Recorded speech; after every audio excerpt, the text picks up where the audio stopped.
Hey, I'm Duke on Twitch. If you want to support the channel and greensunzenith.com, you can find my Patreon, merch store, and singles store where you can buy singles through TCG Player or Card Hoarder in the video description. If you want to get in contact, you can also find all that info in the description below for things like donation deck lists or just wanting to reach out. Alright, let's get right into it. Hey, welcome back to Dukes on Twitch. Back today with a Red-White Yorion Taxes deck with co-host Jason Murray, aka Luinil. Hey Jason, how's your week been? Hey, how's it going?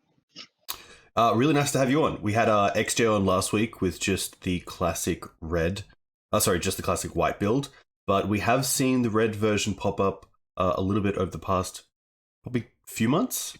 So it's really nice to have you on and to go through a league with this version of D&T.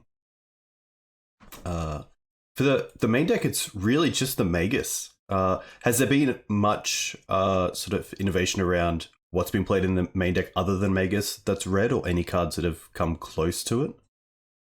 I would say the closest red card. Well, the list originally played two Magus, and sort of tried this extraction specialist over it when it came out, just because Magus is such a soft card against Delver, and at the time Delver was such a big presence in the metagame still, so felt a little bit silly to play, another bad card against Delver that you would have to side out when you could play a relatively strong card.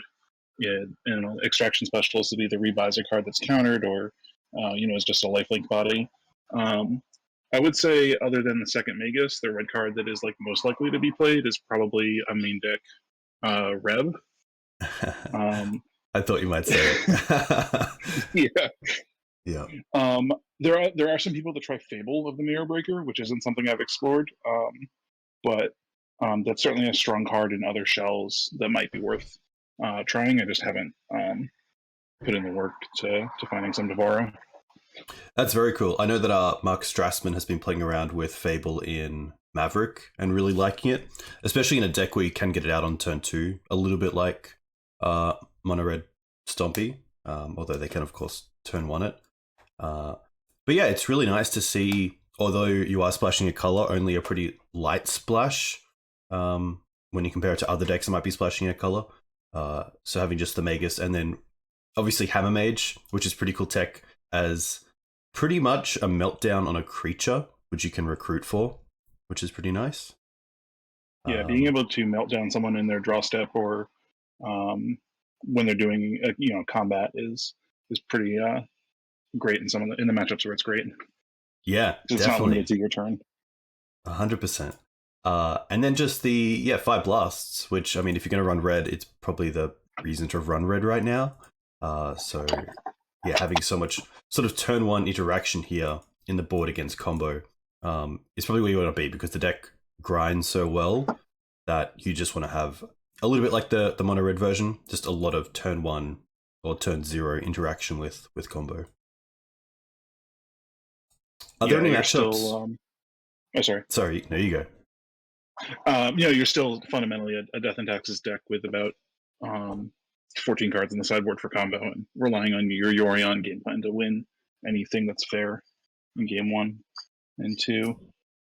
What sort of matchups do you feel you get an advantage with playing red?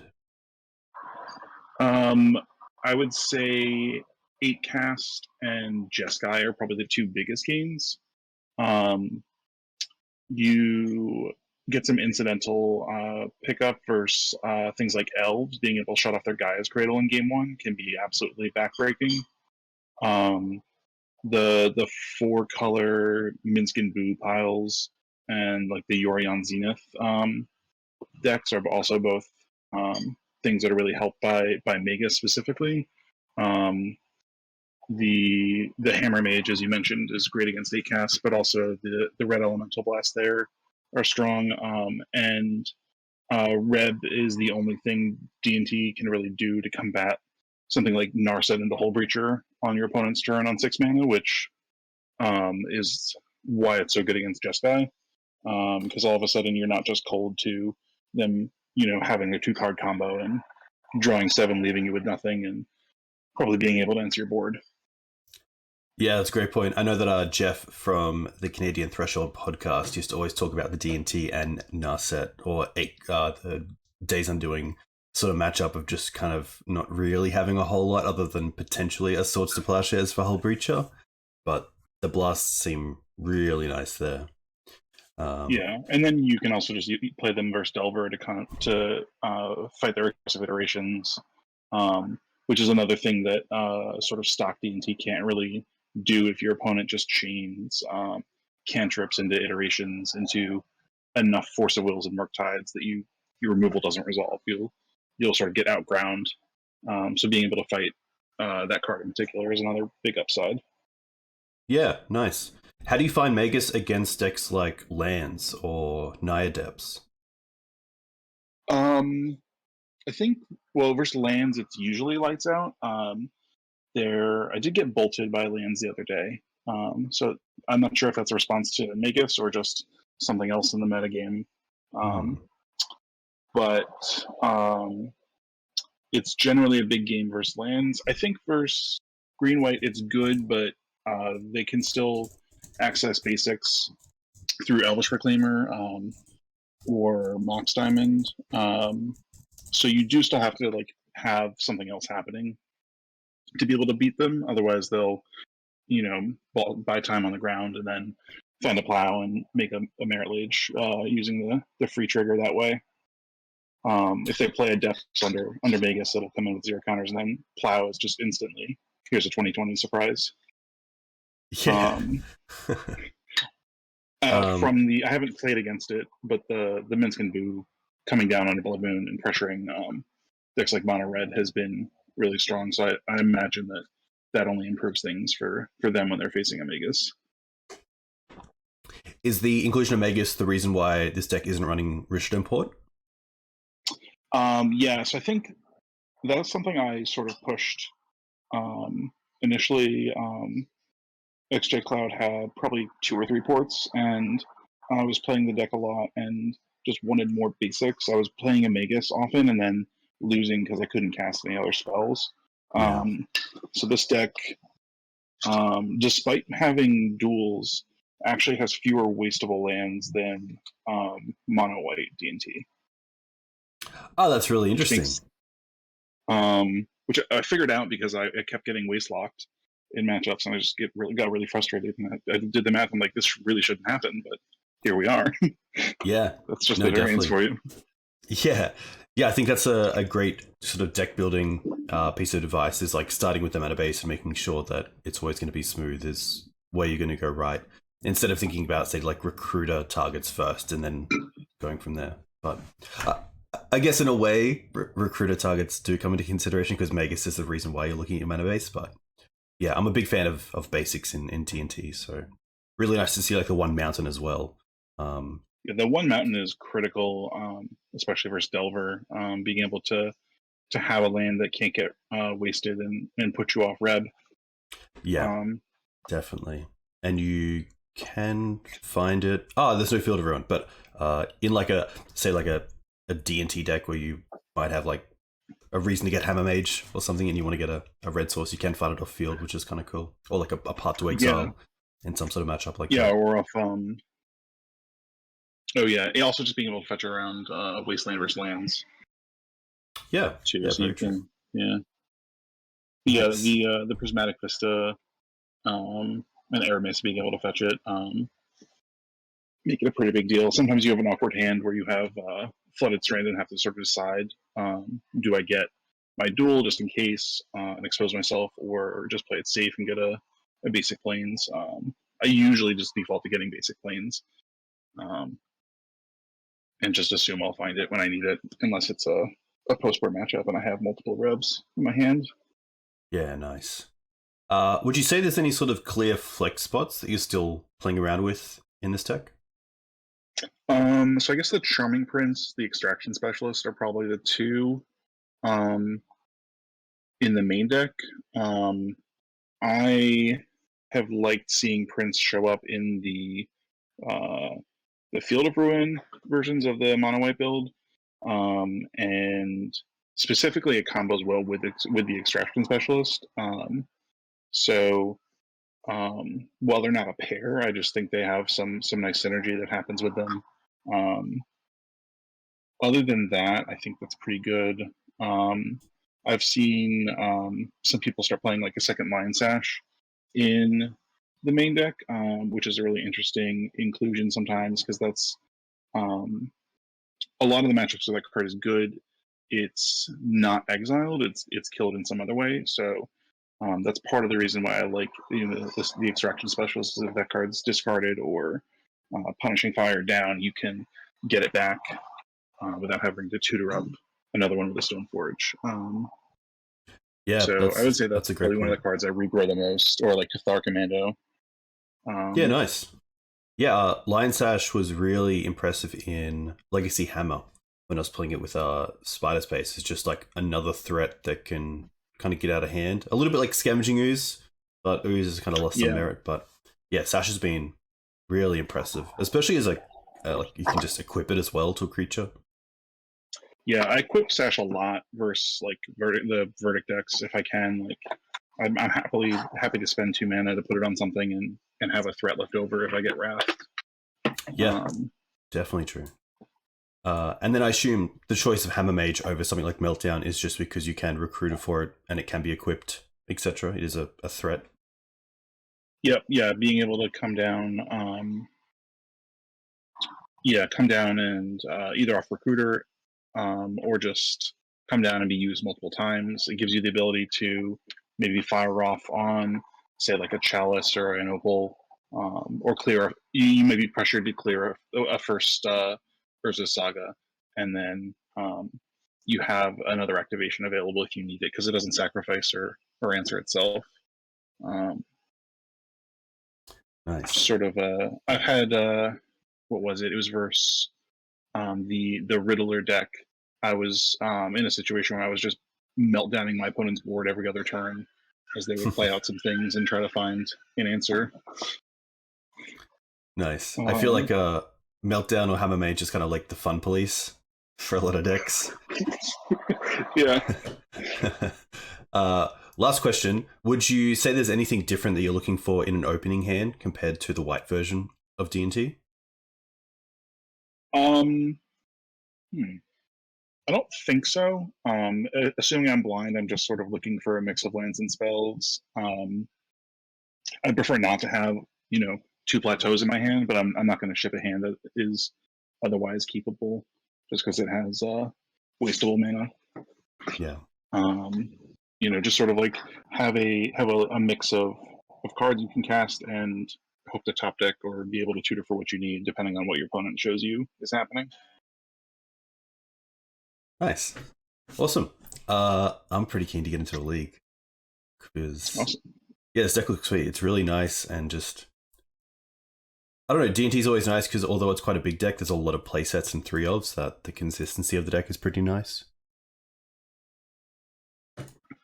Yeah, you're not really without cantrips. You don't have the luxury of a lot of the moves outside of your recruiter bullets.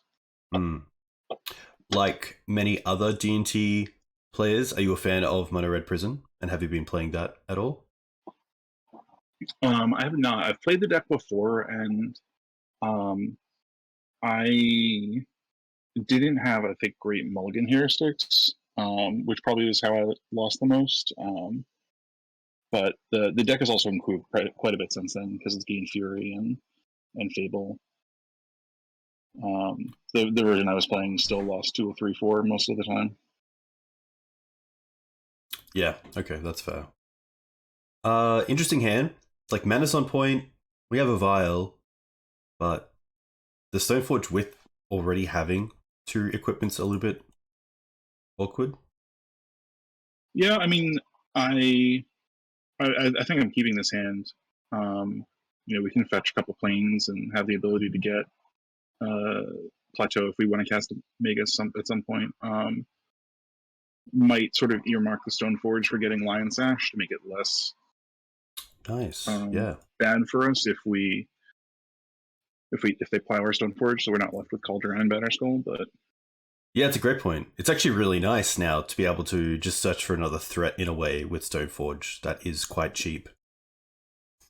yeah, Do you think there's any difference in our opponent potentially thinking we're on Espervile with the flooded strand? Or is most of the hate and ways that players are going to play against those decks kind of lining up?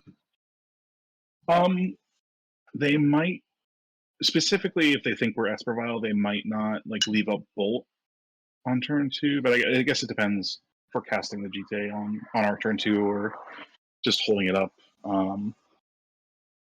I would say most of the time I probably don't get equity from people thinking I'm Espervile, but it's hard to sometimes know that at the end of a game because you're not sitting down across the table from your opponent and saying like, "Oh, I thought you were Espervile in game 1. I might have sequenced a little bit differently." I will lead Polluted Delta Pass, or sorry, Flooded Strand Pass more often when I can over like Arid Mesa. Okay. You know, but I'm never just like not casting a Vial or Mother of Runes to sort of bluff equity. But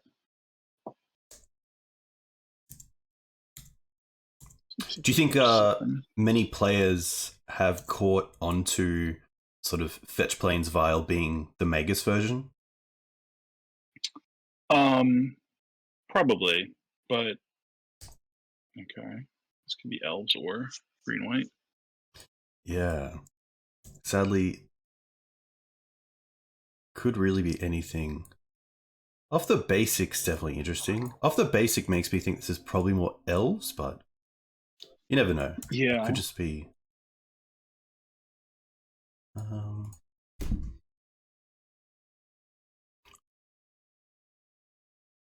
Probably just fetch basic, play Jide.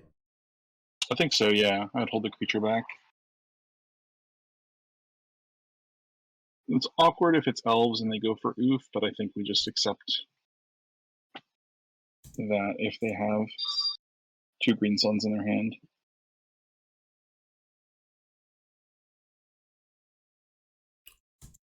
Okay. This makes me think it's going to be... Okay, there we go. Oh, okay. Yeah, steps. All right.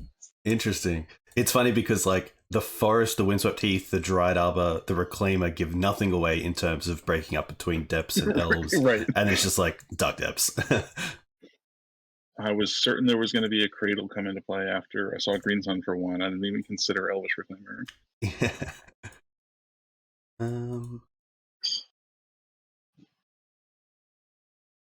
So I guess we can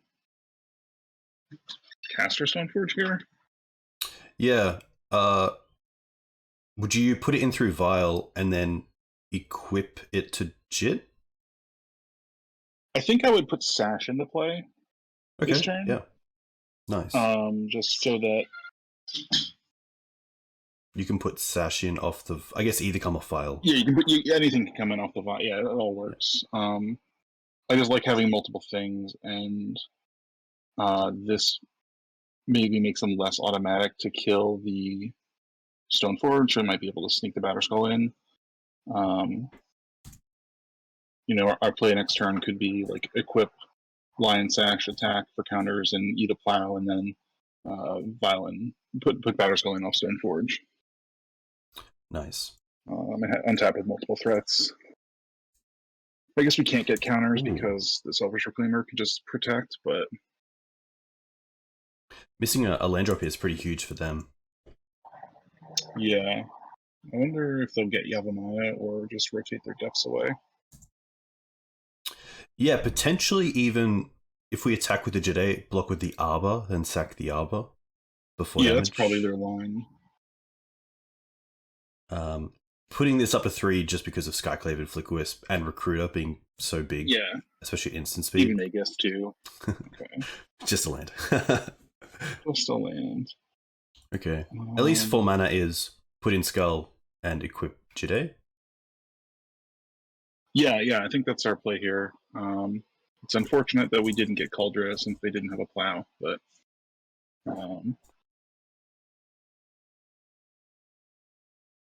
this does still... I wonder if they get Flagstones or Yavimaya.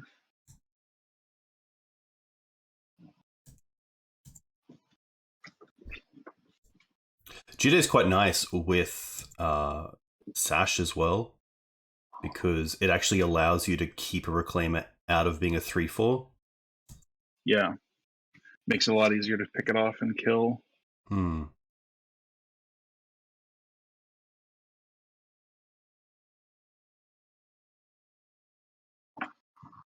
Yeah, I could definitely see it being flagstones if they missed a land last turn. Yeah, I think it just depends on the speed at which they want to try to combo.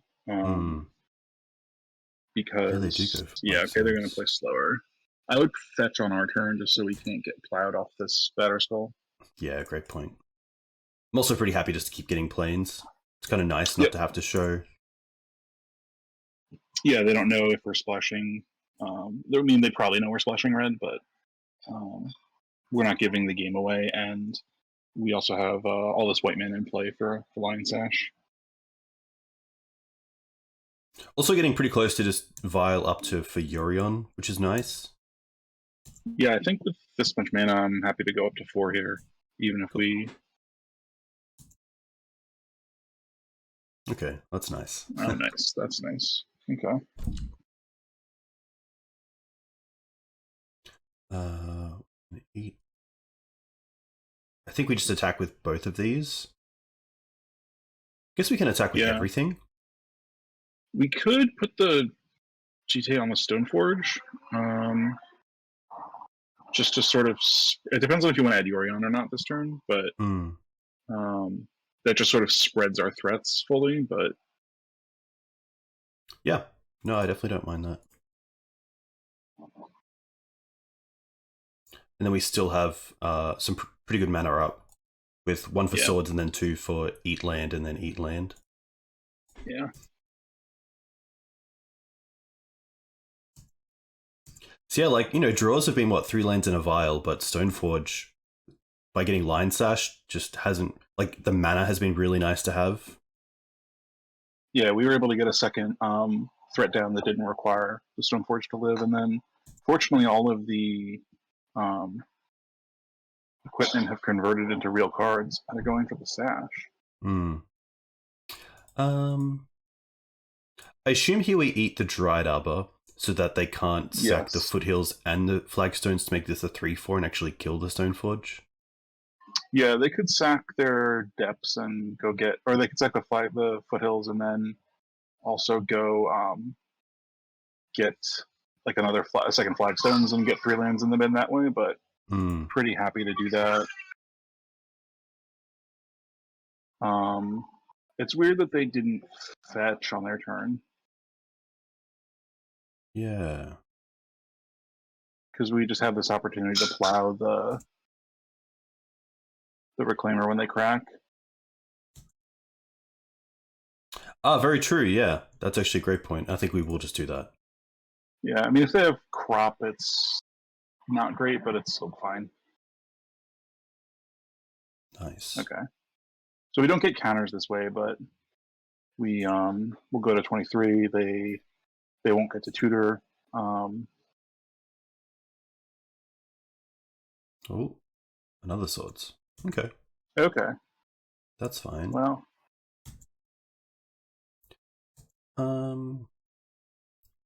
Do you play the Vial, or would you rather just have the unknown card? I would just play Mountain and yeah, fetch Mountain and play the Vial. I think we're ahead to the point that they can't really afford to respect a bluff. Yeah, nice. Because we're gonna be able to attack, get counters, add Yorion, get called out to a hand, reset our batter skull. Yeah. This knight is a 3/3, so nice. They can't. I mean, they don't have profitable blocks. They don't have.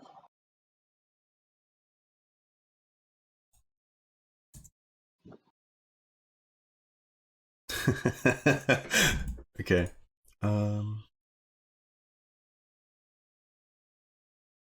Yeah, I guess with the mana up, my only other thought is just using this turn to equip Batterskull and swing. But I think it's probably better to Yorion. Yeah, because they don't have to block, so they'll just take the 5 and then I think we'll need access to Yorion and Kaldra to sort of continue making attacks. Yeah, okay. Would you still attack with a Stoneforge even though we might lose it, just because that would kill the knight? Yeah, I would happily trade Stoneforge for Knight on this board and just be able to Yorion and have Batterskull. I don't think they're ever allowed to block there. Yeah, now we can reset our things and be lined up to, even if they plow our Stoneforge, we can, if we draw land, we can hardcast our Kaldra. Yeah. Would you reset the Vial, or would you keep one at 5 I in would case leave of it on Caracas? 5, because if they have Caracas, yeah, exactly. Nice. Also, we have the second Vial, so... we could have equipped G2 there, but... very true, I yeah. think it really matters. Apologies, Jason, I've let you down. I think we'll get there.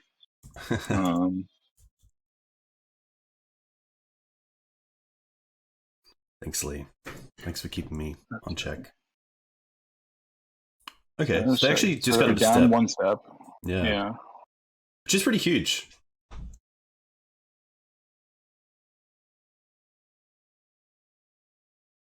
Probably at this point in the game, their best card is going to be making land drops and then playing Safekeeper. Like, we have the Jide. We already have 2 counters, though, and we're at 22, and we have a Yorion to block. I mean, I guess they have Caracas, so... Or they actually can't really Caracas safely. They'd have to...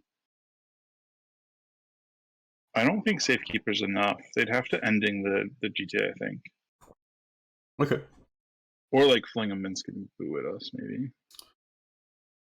Yeah, Minsk would be interesting. I think they need multiple cards. And they don't have the mana to develop all of them this turn, so...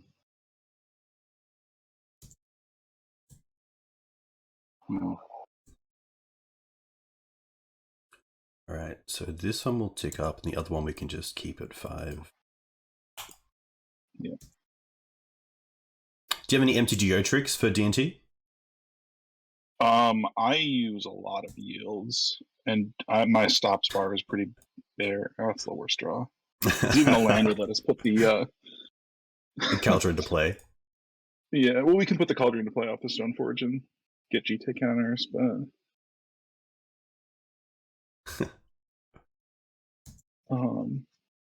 I guess I'd rather have the extra counters and not have the on the Kaldra or the Batterskull? I put it on the Cauldron so they can't use step to fizzle the counters. Nice. And then you... I'm not sure they can really use the step that way, but yeah, I'm happy to send in the Batterskull. Yeah, because then even if they block, then the Jide cannons might be able to finish off one of these. No blocks.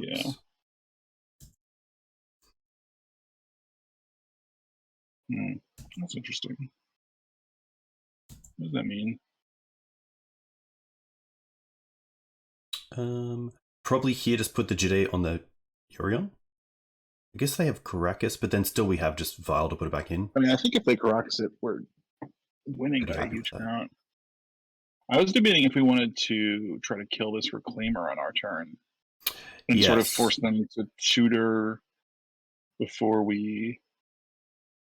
Are they going to tutor for? I mean, maybe we want to spend the 4 counters on the Reclaimer anyway, but...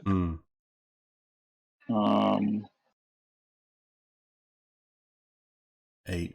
Yeah, because even if, like, we can't even get another turn from it. Like, if they swing for 20 and, like, give protection, then we go to 6. This is effectively 8, which is 14.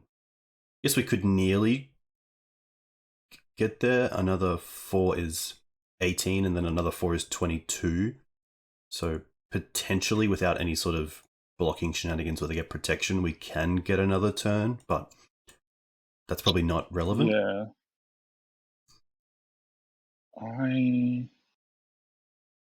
I'm struggling to come up with a way they get out of this with their board, and I'm just not sure how they could get out of it minus a tutor, because unless this gets Yavimaya, they can't even sack this flagstone to the knight, so they would need the Reclaimer to do it. So if they don't get Yavimaya, maybe I would kill the Reclaimer. I mean, if they go for stage, then it's okay. Whatever. Just okay. So that's what their game plan is.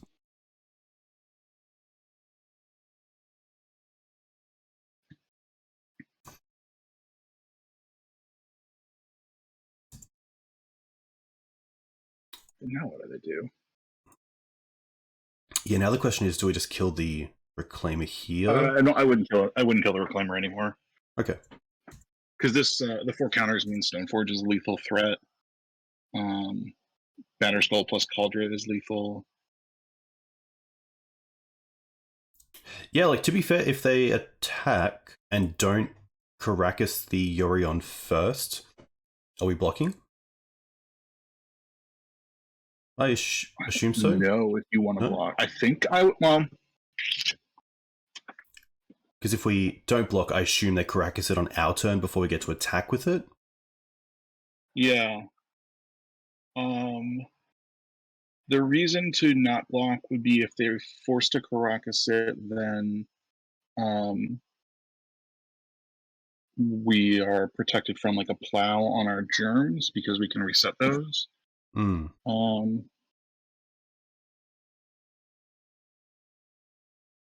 But I think we're supposed to take the free block if we're given it.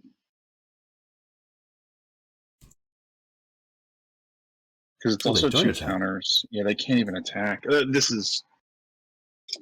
I mean, they're just... Their play just... If we draw Caracas, if we draw... So many things. Watch for Flooded Strand. Here we go. Oof. Sally has nothing left. Yeah. Just the germ? Just the Caldra? With Jide? I think with Jide, yeah.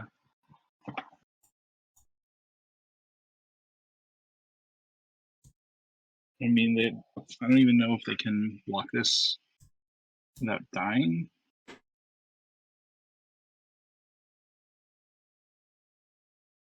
Okay. Maze comes in tap, so it can't be Maze. It can't be Tower if that's like main deck. No. They could use the Knight to get that, but... Yeah. I think this is just a step. Okay. Which is pretty good for us, because that's the last one. Yeah. Oh, let's get Yav. Maya. I mean, they still have the Knight to get something else, but... they really need a...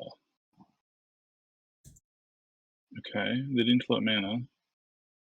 So it can't be Tower. Oh, they have Maze. Okay. Okay. Sure. I don't think this gets there for them. I assume here just Jide back on the Yav play Stoneforge and pass? Just as an extra Maybe threat? Jide goes on a Stoneforge that's untapped? Okay. Just because this is so open to Caracas? Yeah, I mean, it's never connecting if they want to prevent it, and... It's a weird spot.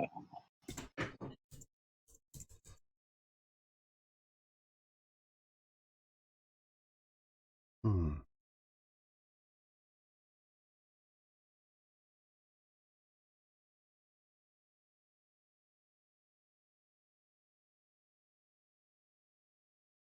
Two mana. 3 mana.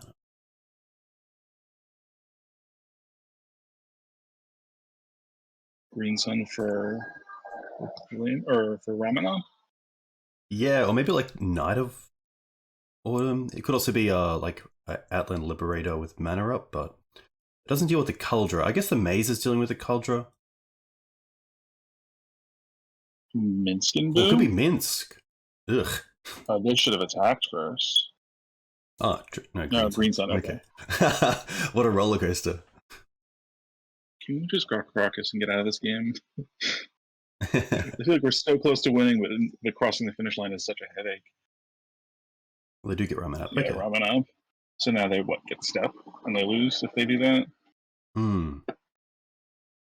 They have to put like flagstones into play, I think. They go for step. Okay. That's fine. I guess they can attack and then maze it, but then we have That's They Maze can't do down that. for Caracas.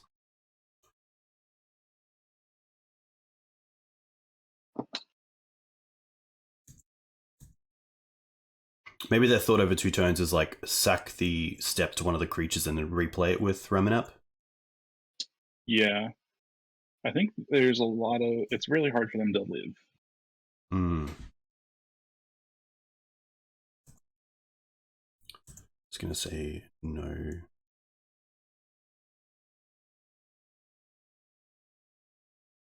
Oh, nothing. Okay. Actual blank cardboard. Yeah. Okay, so if they have 7 toughness.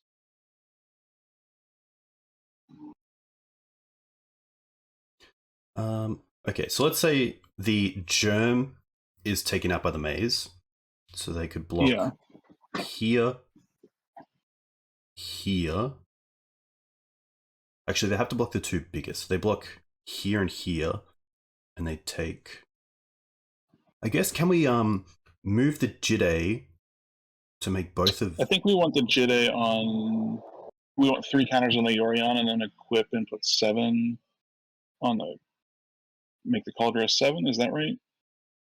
Yes, this can be +6 No, to wait, make this... that loses.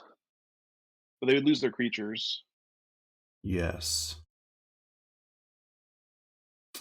So they would. So if we give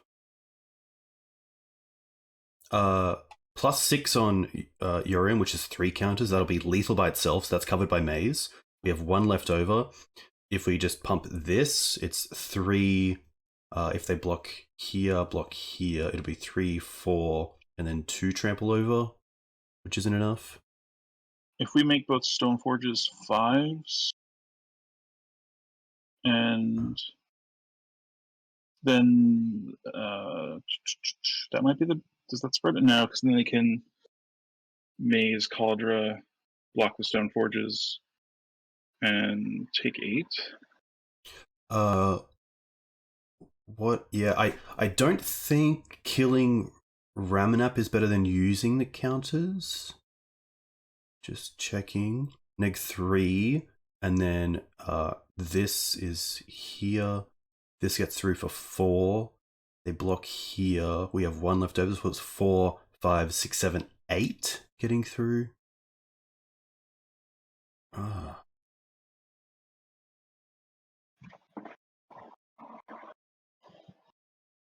I feel like spreading the love with Jide is where we want to be.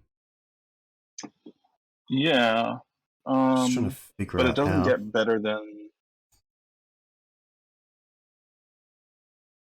Because.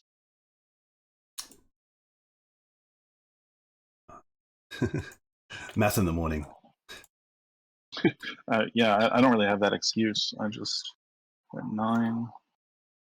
So if we gain,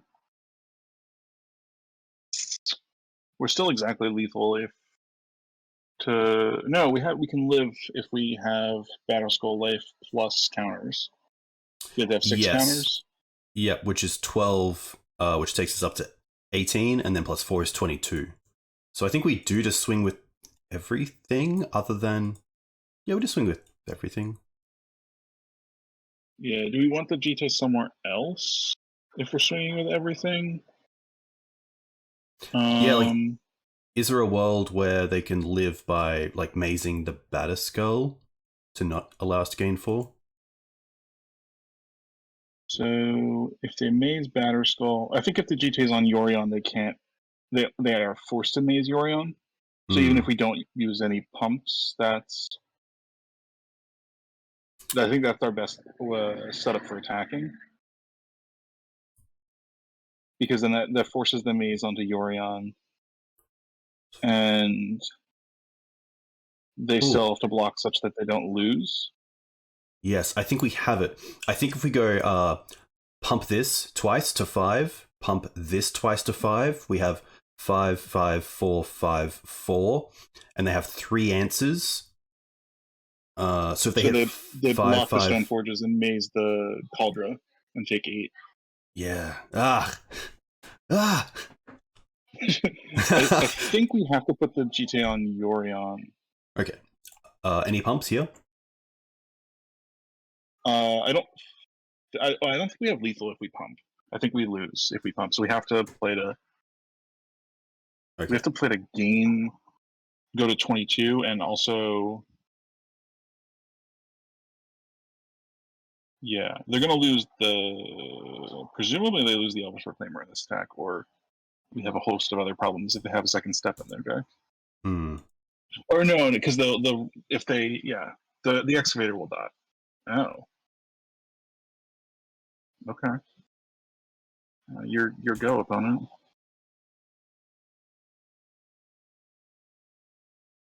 So untaps there. So now if we kill do we want to kill the Ramanov? Yes, so they can't get back to step. That does, if they have another step in deck, we would lose. Yeah, I don't think these Judo counters are. Oh, you know what? Oh, we didn't have the lands for it. Okay. So.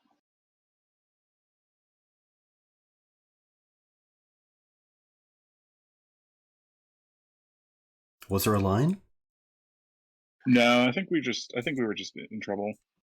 Okay. It maybe if we hadn't had. There was a turn. No, this maze was always going to be tough in a tough way. Maybe they have the second stage, their second step, even in their maze mana base. No safekeeper.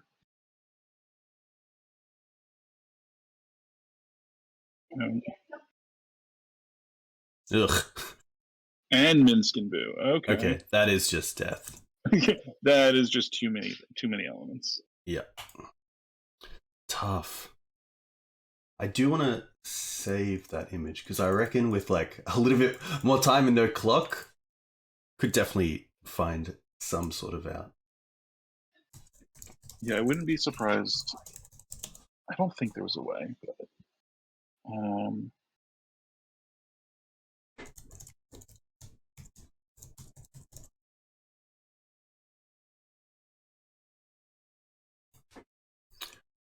not too much to bring in. Like the only thing is probably Containment Priest for Green Suns. Yeah, it depends on if you want to have Thalia in your deck for surgical. I'm pretty happy to surgical things like Wasteland in this matchup, so I really just don't think Thalia does much against most of their creatures. And that's before you factor in their ability to Karakas it, but I don't think either card is really exciting. Yeah, I like probably just trimming on a Thalia. Okay. Tough. It's tough as well because obviously it's a grindy matchup already, and then having co-hosts also makes it a little bit more grindy. But put up a pretty good fight. This is a great hand. Like you're always going to have suffer from the top of your deck with a non-brainstorm kind of deck. But yeah, we drew a host of lands there. And like we drew two card advantage cards, but we had no targets for the Stoneforge and no targets for the Extractionist. Right. Yeah, exactly. Yeah, we drew two vials, two pseudo cards. Okay. That's nice. Maybe they have Green Sun for Reclaimer here. Yeah. Just going to yield to land step.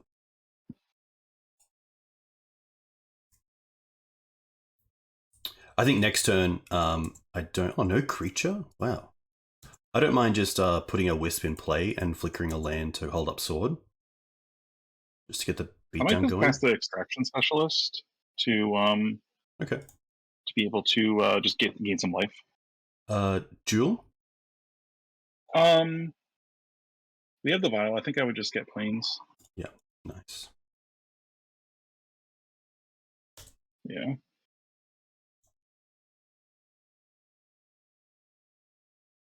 But yeah, I feel like it was there. I feel like it had to be there, right? But just couldn't work it out. Yeah, maybe. That's fine. Okay, that's nice. Yeah. This goes to 3. Do we offer the trade? Yeah.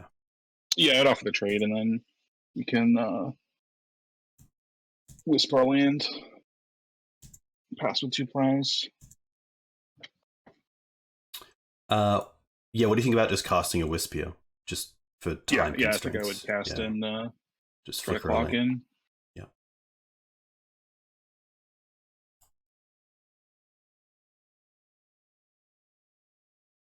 Don't really need to remove this oof until. I mean, if they go to remove a creature, I would trade.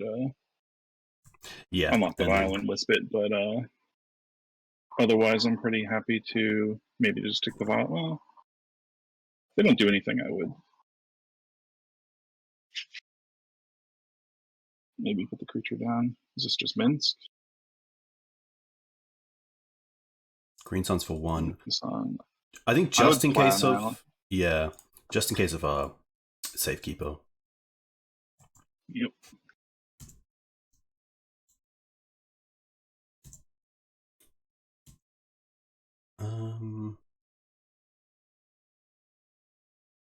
Yeah, I think I'd blink the Reclaimer out. Yeah, what do you feel? What do you feel about Wisp on Wisp? Take out Reclaimer in our end step, or would you? I think I would just Wisp the Reclaimer right now. Okay. And attack for 9. We can decide if we want to plow it or not. Nice. I would think I would go up with the vial again. Yeah, nice. Turns off Magus, but it's pretty nice. Nice. Yeah, just get our 9 points in. Add Yorion, and okay, they're gonna plow us. Now I would plow for sure. Yep. Let's both drawing the Solitude and the.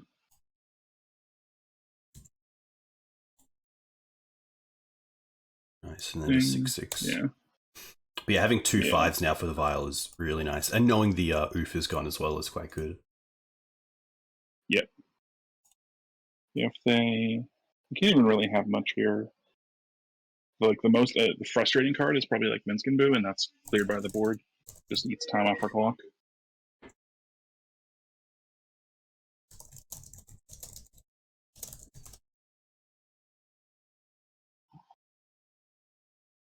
Solitude should hit walkers. It should be like Grist. Yeah, like Grist and Fury. I mean, it's right there in the cycle. Huh. That's curious. Force of Vigor. Okay. That's fine. Land, please. No? Are we just swordsing this to get through for 3? Or no? I would just attack, yeah.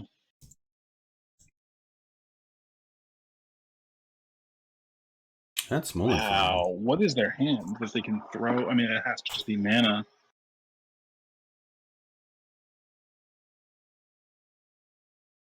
Mince? No, it's Green Sun. Okay. This is fine. Don't really want to... I think we just don't care about it, hopefully. It's... Okay, nice.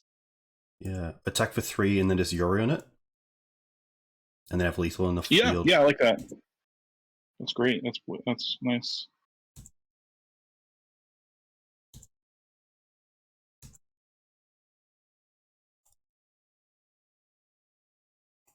Go, go, go. Yeah, hybrid spells on Magic Online. There we go. This, and there's no point flickering this. I guess, no, yeah, because it doesn't even get vigilance. Nice. Now this back. Send that away for a turn. Have 7 in the air. They have plow. No? I'm at a crop. Maze is annoying, but not too bad. Thalia. I think now we probably just swords and attack with everything. Yeah, I think we have to. I guess we could also Solitude, which gets the creature into play. Oh yeah, that's better than casting Thalia. And preserves the cheaper spell. No crop? 7. Or they have crop? Oh, they have crop now, yeah. Okay. That's fair. I mean, this is honestly might be better.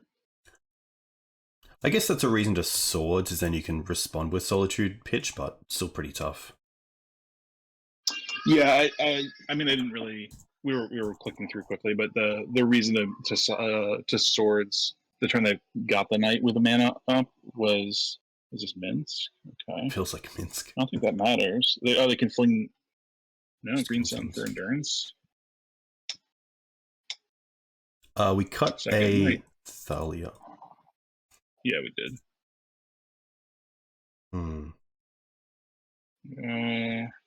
There's still, like, we have 2 flyers. I guess they can have Caracas, but then we can flicker. But then we can just, I think they would lose to that. We could just blink our creatures and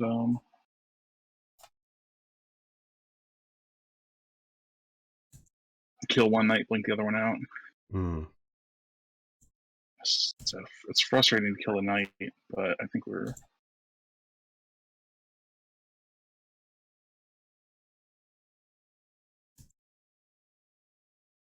Oh, we could have no, because they could have blocked before before using the knight. Yeah.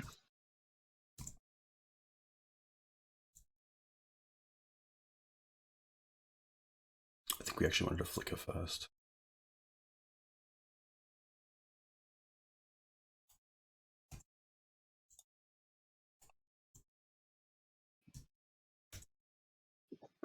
I might have wisped the knight, but oh yeah, that's true. It's hard to figure out.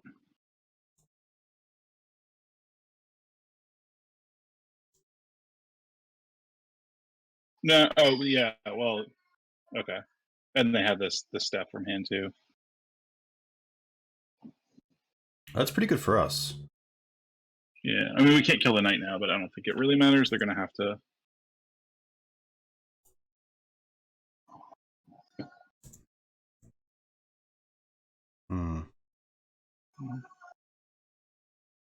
That only costs 1.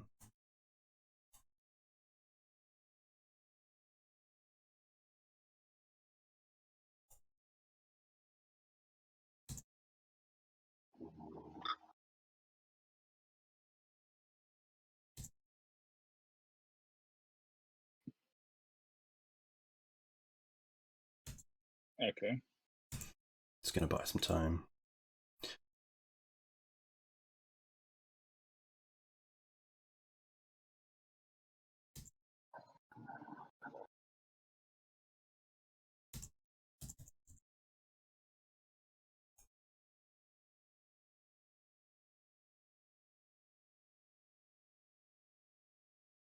Oof. Okay. Well, we get through 3 here.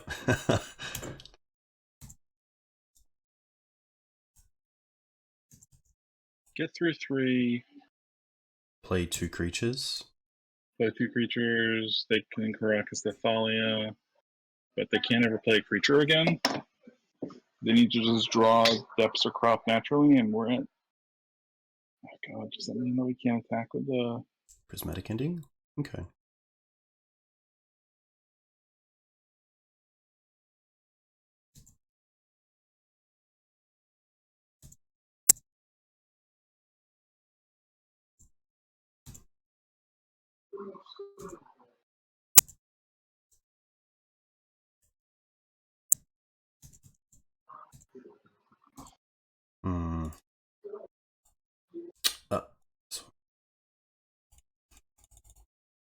And then just nothing. Yeah. If you click Yorion before tapping the lands, it'll won't make you click them twice. Oh, cool. Okay. Nice. So now we can. Yeah. Oh, great. Oh, they can eat the cell. Yeah. Of course. Sorry, I thought for some reason this was a flyer. Yeah. Yeah, I mean, that's the only reason to not play to Yorion there, because the mazes mean they don't have to bounce it. Yeah. I think it's just a time kind of thing. Yeah. I mean, it's a tight game. Yeah.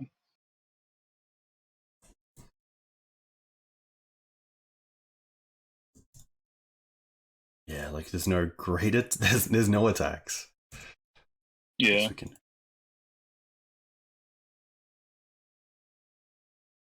Maybe if we don't play Thalia, they're bounce Yorion. That's true, and like incentivize them to. They have no reason to. Mm. But yeah, attacking with the Solitude is definitely incorrect, because even as a resource for us, just to be able to flicker it off like a vial, or if they do Yorion back, it's obviously pretty good. Like a regular Fickle Whisper.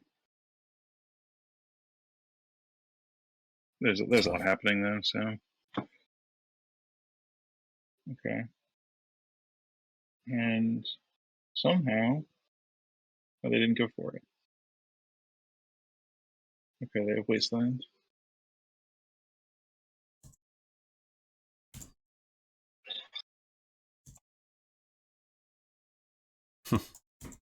Okay.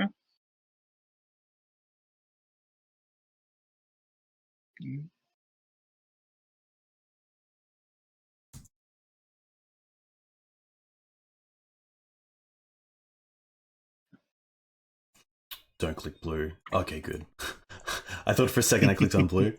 Oh, of course, the maze. Yeah. Oh my, yeah. I think sadly having to win another game as well in a minute 40 is just not going to happen. Yeah, I don't know how they win this game either, to be honest. Like, given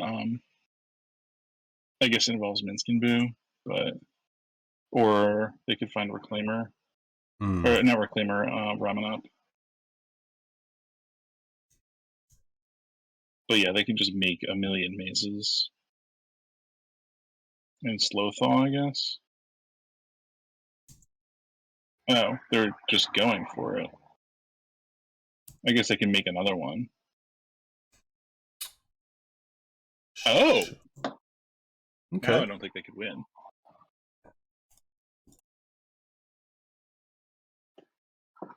Because we can, Solitude the Lage and Solitude the Reclaimer, and we're back to having Mon plus Yuri on the block 2020 forever, assuming we had clock.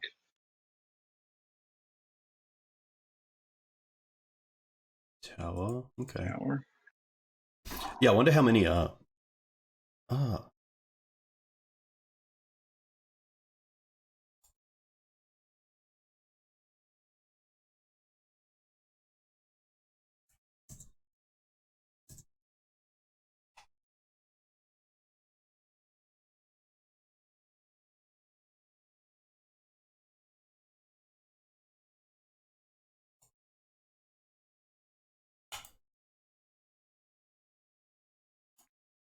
Sorry, I just I can see the chat isn't actually showing on stream.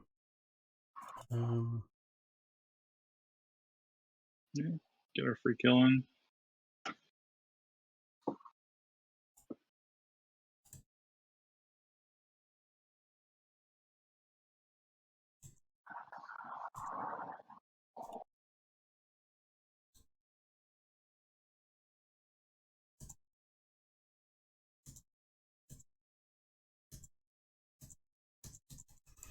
Oh, XJ might have cracked it.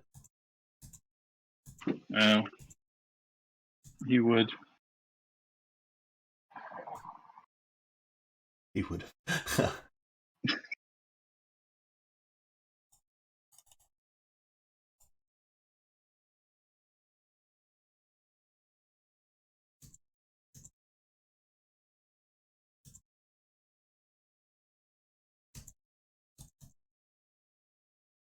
Tough.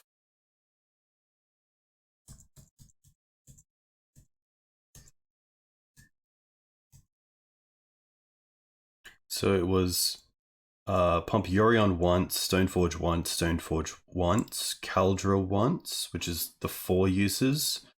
The Caldra is trample, so at least 3 will go through. Probably has to be Maze, then Yorion is lethal for any threat.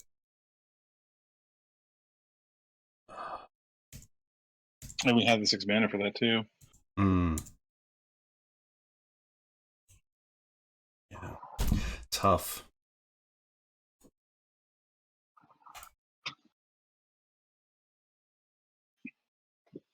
Yeah, I think probably a matchup you don't want to see when you have two hosts, but Yeah, still thoroughly enjoyed mean, it. yeah, that's one of the most interesting matchups for D&T, I think. Yeah. It's yeah. But yeah, it's nice to know that there was one of the most an challenging things you can do in Legacy is play that matchup. Yeah. Yeah. Uh, yeah. Ah, that's so annoying. Usually I'm pretty good with combat, but that board state just got me. Yeah, I mean, I think we got halfway there on both with like pumping the Stoneforges or pumping Cauldron and Yorion, but it was the combination. Mm. I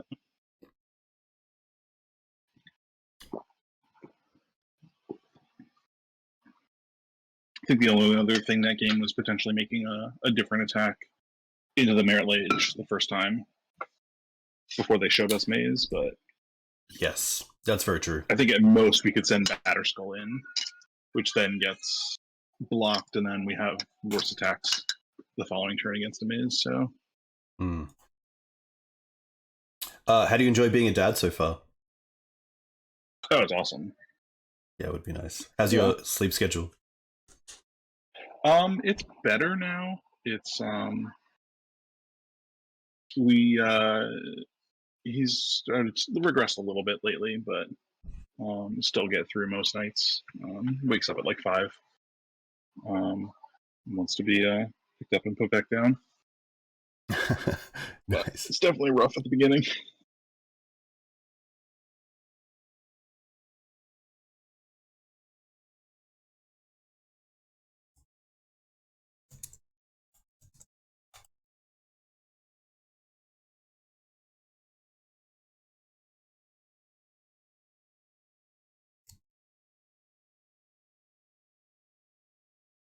Yeah, I'm not too sure what happened to my chat, but sadly, it's not showing on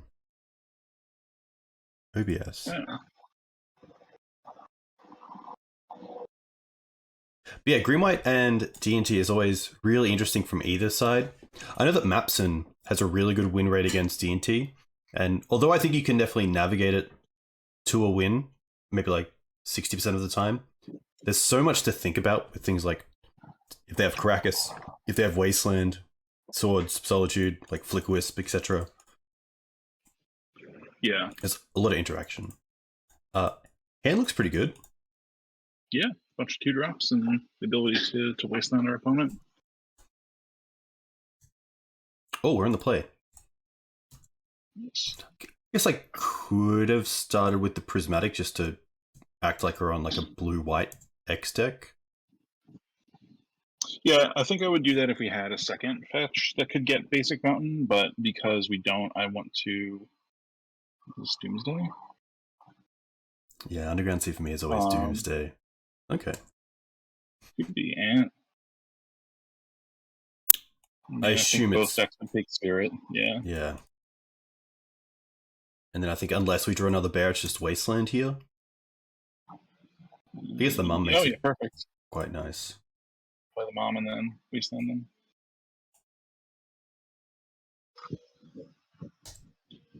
I guess if anything, I should have played the Wasteland first to play around Daze, because then they could just Daze back the Underground Sea if that is their only land. Are you? Okay. Stoneforge Caldra? Yep. Checking for another Thoughtseize. Okay. Did they even draw a card there? No, I think they must have Infernal Tutor. They're doing that. Oh, nice. So I assume we get in for one here. Yeah. I assume any lists playing Veil are probably on Burning Wish at most for interaction game 1. Yeah, that's a great point about Infernal Tutor. I wouldn't have even thought about that.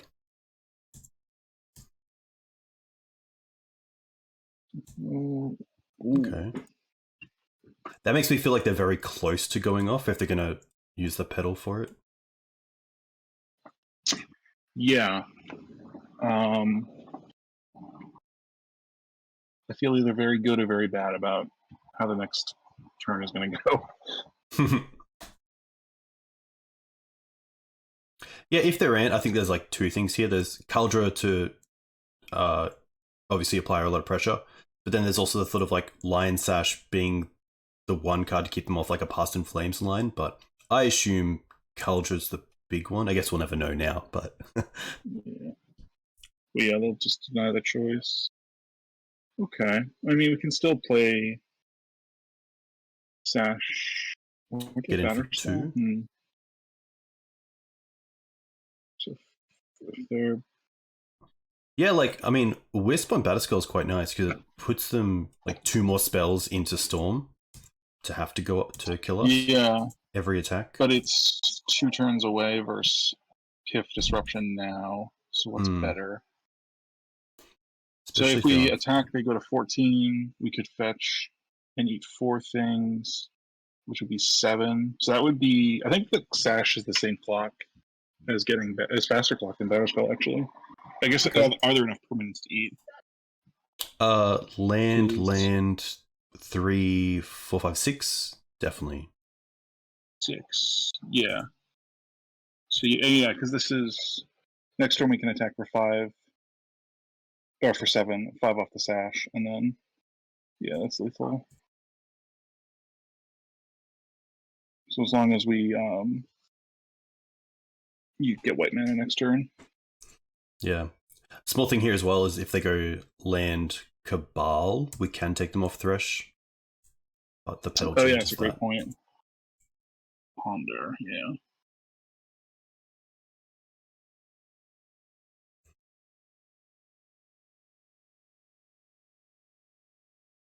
Ponder was a no shuffle. Oh no. Cabal. 2 cards left. Break that up. LED and Infernal. Oof. And then this is. Isn't it down to 4? Oh, with the go up to 7. Okay.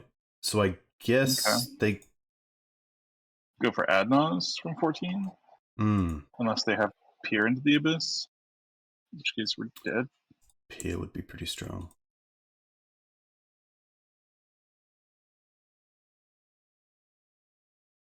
Adnos. Alright. Adnos.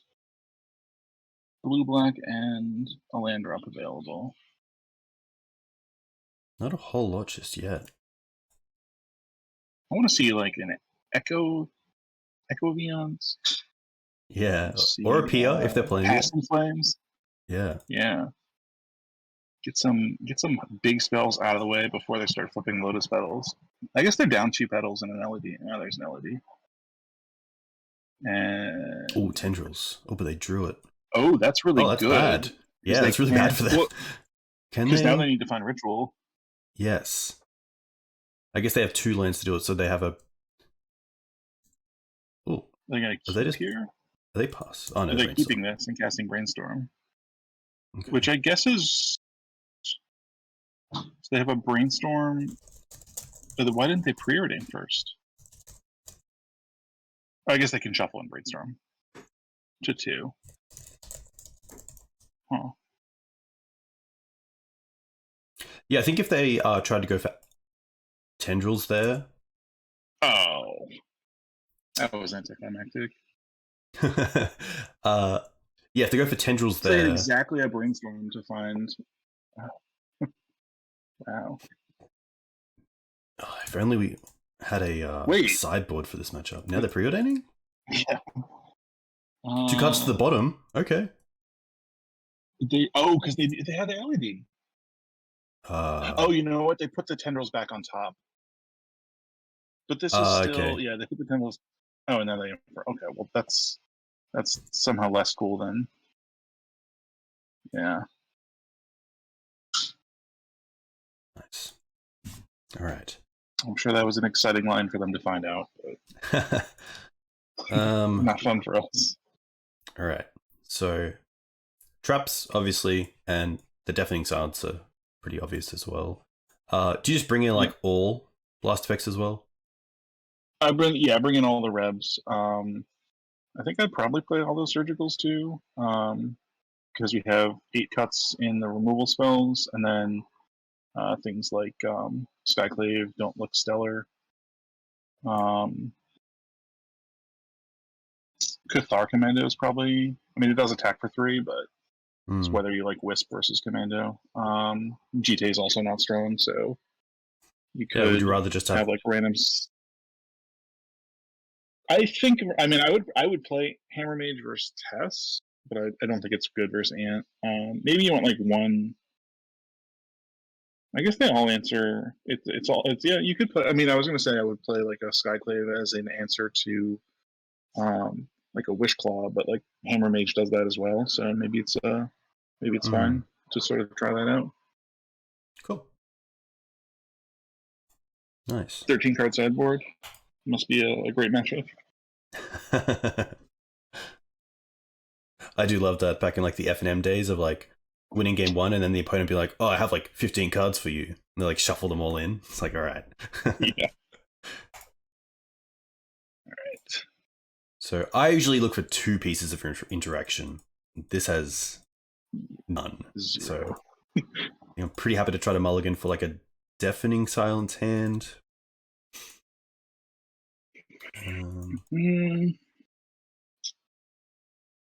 Yeah, I would probably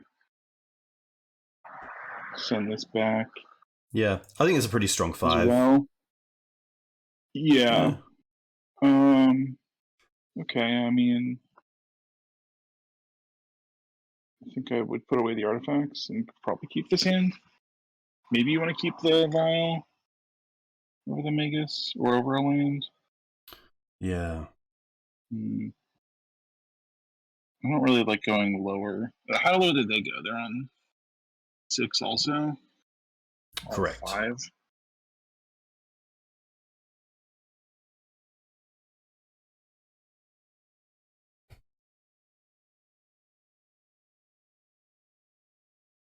Like, I think probably the best 4 is 2 lands, a bear, like Spirit or Thalia, and then Deafening Silence or Mind Yeah, Ranger. and a Deafening Silence. I mean, yeah, I think I'm keeping this. I'm just debating if the Wasteland versus the Magus is a better card.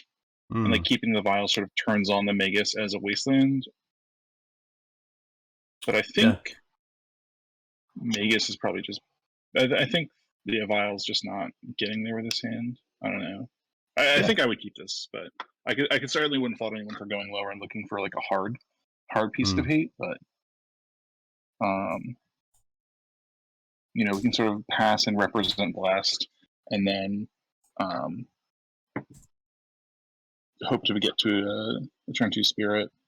And if we don't get to play turn 2 Spirit, we can reassess if we're using our Wasteland. Thoughts is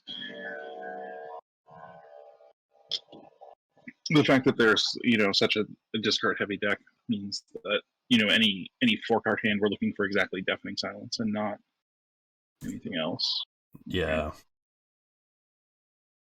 At least we can get double basic now and then just play Plateau for the Magus. Yep. Yeah, exactly. They'll be on 2 basics as well, but it's possible their hand doesn't. Might as well fetch them out before we draw. Like, I don't want to draw the mountain.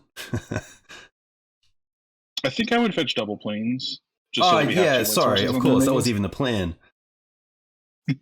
That's all good. I mean, there's some merit to like, turning off Massacre, but come on. Yeah. Ice, yeah, could play Wasteland as the unknown card, but yeah, kind of doesn't matter. They just sort of have to play their spells.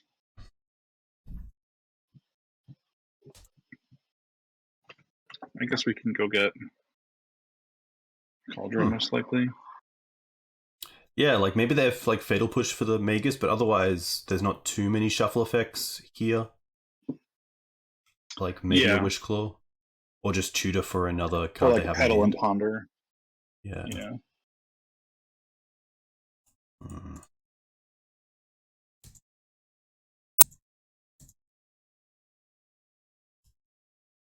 Just Cauldron? I think so. If we had like a second white mana, maybe you could consider Sash, but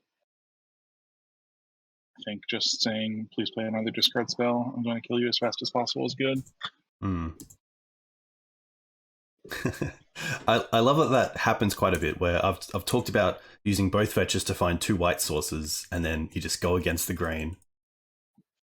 I mean, Just in do your defense, exactly you what did you say think 2 to do. basics, so Oh, did and you I? delivered on that. Okay. Yeah. Well, okay. Thank you. Huh. Just a pass. Thalia. Ooh.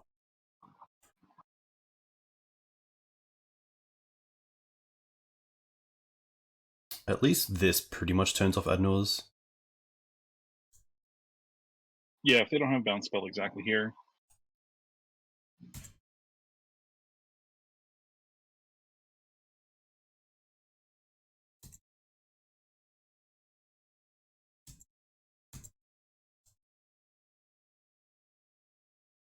Wow. Any reason to play the land, or just would you rather hold 2 in hand as unknowns? I think I'd play the plains and add Yorion. Yeah, nice. Very true. See, that's something about Yorion that I have to learn more about on MTGO, is just remembering that it's there. I played a Yorion Maverick list on Yeah. Thursday, and just so many times I just didn't even think of it. Yeah, I always play with the companion zone popped out. Oh, that's a way around Vegas. It's way around all our hate cards, really. So, oh no, it's not a way around Vegas. That's right. I appears they Ah, also because layers, did not know Jason. that ruling. Those layers. I feel like our opponent didn't know that, and they went to cast like a brainstorm there and fetch. Yeah, 100%. I mean, the dress down. I guess the dress down could have prevented 5 damage off the Cauldron. So, um, Yeah, interesting. while there's times that because it could remove the haste. I was going to say the dress down is always just going to cycle there, but could have gotten them another turn. Don't tap that swamp. If we do get this game, it's quite nice because it does mean that they haven't seen what sort of hate we have. They probably think about things like Deafening Silence and Mindbreak Trap, but always nice to not show that we have Trap. Yeah, trap is the big one to sort of, not let them know that it's not a freebie to just go for a turn 1 all-in kill, which is a big part of why I always put trap in my list if I'm publishing it, so that people have to look at it. Um,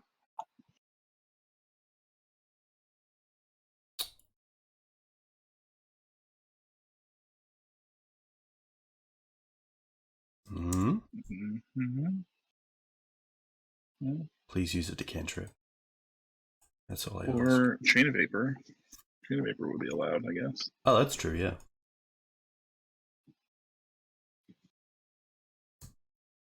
Oh, there. Chain of Vapor there. There's nothing really we want to do anything here, so... Yeah, I don't think so. They're down to 3 cards, though. So, like... There was, specifically married if their line is, Ritual, Infernal Tutor to bouncing the dress down back to their hand. But it's really bad in every other circumstance because it's just a free card otherwise.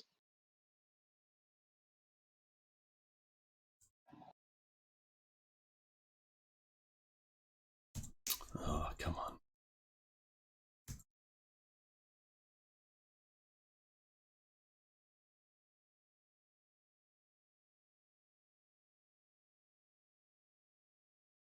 One card left.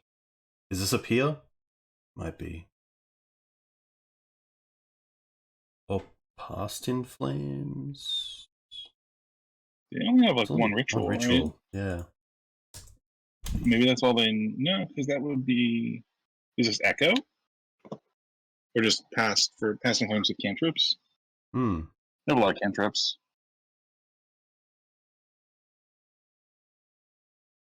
Yeah, Path with cantrip one. Oh, but they.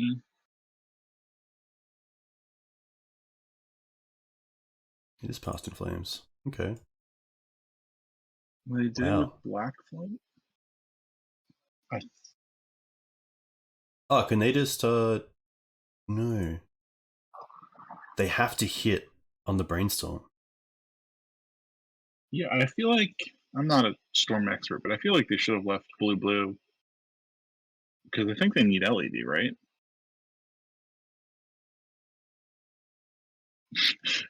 Apparently, you don't need to. Shooter for 3. Okay. This 2 is for LED, yeah, and then they get blue.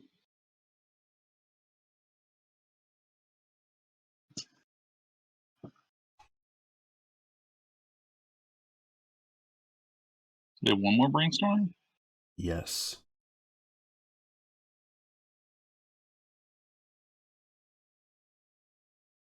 Please cast it.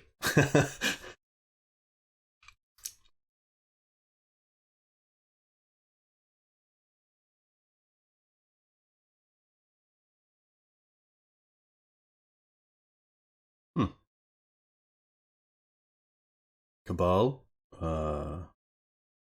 Shooter. Oh, come on. Tough.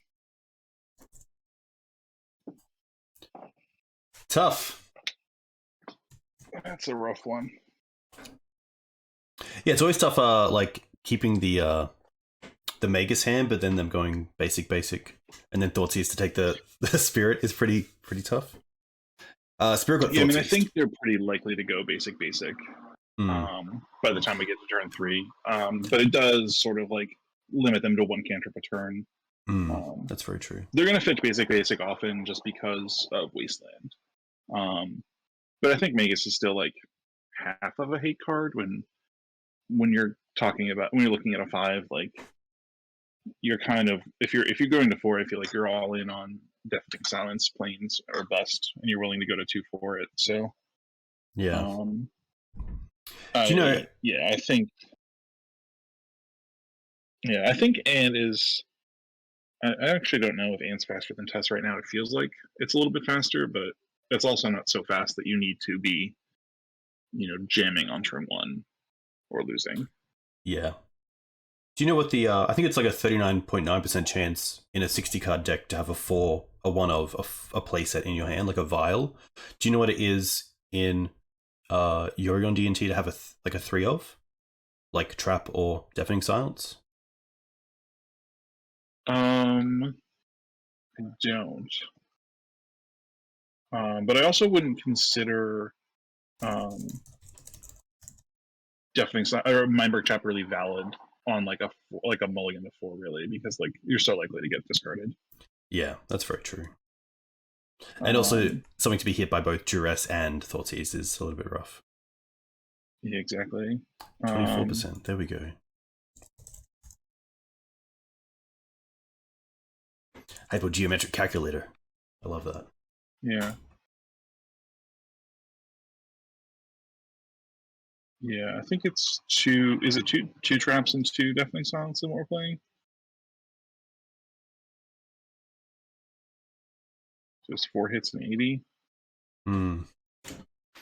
Do you have a pet card for D&T that might not be as good as, not like very close to legacy playable? Yeah, I mean, I like the classics. I was playing Mangara at some point. Nice. Somewhat recently. In a very clearly this is not correct, but I like this card.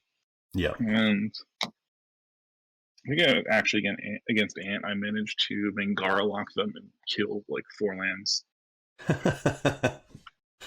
Nice.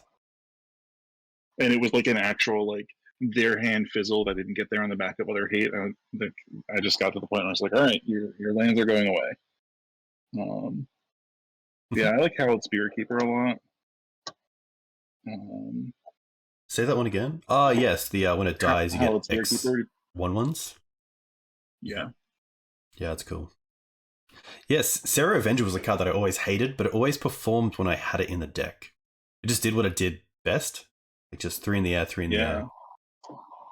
Yep. 3 in the air, block your Delver, sure. I do love watching the older legacy matches on YouTube.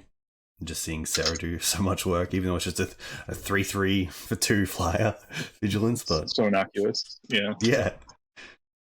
Especially when you have Carries 2 outs, equipment like so well. little Mantis Rider kind of thing. Yeah. Actually, yeah, Yeah, old I school guess, with like Sarah with Maverick Sorry was like nuts, especially in the mirror. yeah.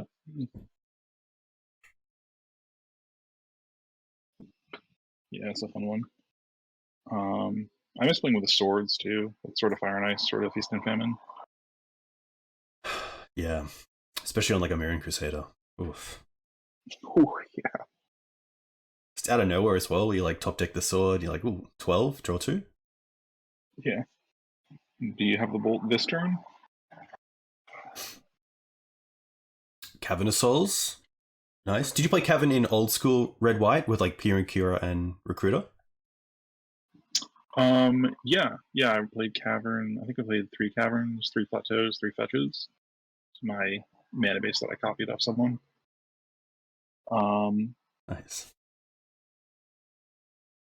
And the very, very sketchy Orzhov Pontiff in a sideboard. Nice. That was off Pontiff. Have you, I guess there isn't really, I know Eddie Zamora was playing around with, and also Rebel Cheap and Black White Humans, the Dash Pontiff type creature. It's like 2 and 1, or you can dash it for 1 and a black. When it comes into play, your opponent's creatures get one -1. Yeah, Nightclubber, that card's pretty cool. Yeah, that card's fun. Yeah, that card's sweet. It was a lot of fun in the draft format. For who? As well. Yeah, being able to blitz a card and kill some things. Yeah, blitz is cool. Oof. Yeah. Never, even though like we have the mana, I'm not a big fan of keeping non-creature hands. Yeah, I would keep this hand, but I think my range of keepable 7s is basically anything. Okay. But like I wouldn't fault. I wouldn't. It wouldn't be hard to like. I wouldn't talk someone out of mulliganing this hand if they're like, I want to ship this. That's where I was going to follow it up with. There's definitely some like nice things. Like we're gonna be able to cast everything we draw. We have a turn 1 Vial. Yeah, and we have a play to develop to use 2 mana on turn 2, which makes then any creature really good, depending on the matchup. But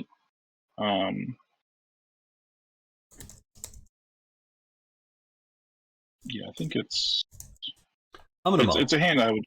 Yeah, I think that's fine. I would love to see a utility in there. I think this is pretty good, dropping the plat. Yep, I'm in the same spot. Nice. Dude, did we just become best friends? I think we're there. Blazing Shore Yukon. I also love just leading on Flooded Strand. Like Flooded Strand into basic spirit is just like, come on, man, really? Ooh. I think against a Misty deck, I rather the first spirit. Yeah, I would basically any blue deck. It shouldn't even really be depths playing a Misty. So it could be Post or Elves, but versus Elves, you're still happy to have Spirit most of the time. And Delver not to have a turn 1 play is pretty Bulk Brainstorm. rough. Yeah. Yeah, actually, it's really unlikely to beat Delver. I guess it's most likely like 4 color. Could be Infect with this draw. Yeah. Yeah, one deck I haven't seen too much of online is Blue-Green Omni. But there was a time where it was doing pretty well. Yeah. That's a scary one. Alright. Probably Plains ending. Any scenario where we don't win the game on the spot. Double drop. Now this makes me think it is Infect. Okay. Okay. Alright. Now we have some options. I like that Sword plays around days. Yep. I would definitely be into that. I'm probably just attacking first. Like, if there's a chance they block, which I assume not. Yeah. Probably just Sword into Stoneforge. Yeah, we Well, could play the second Spirit to play around days, yeah, but I like that a lot. I would start with Plow. Actually, yeah, I would get Stoneforge. I would try to play Stoneforge this turn. Try to like When rip a that deck land off the going to top. stay. Yeah. Also, if they did have the days, then we would be able to play the Skyclave through. Yeah, they apparently have 2 days. So it's more likely our Skyclave will resolve if we live. Yeah, Jitterbug would have been really nice. This is actually a matchup as well where Pyroblast lines up pretty well against stuff we don't have a great time against. Is this just scale up Berserk or scale up Invigorate?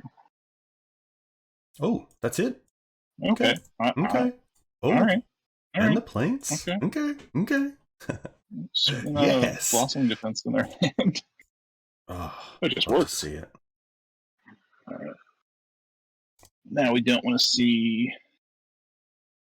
I think if anything, I probably could have gone for Mountain with the Prismatic, just to make sure that Magus was a good online.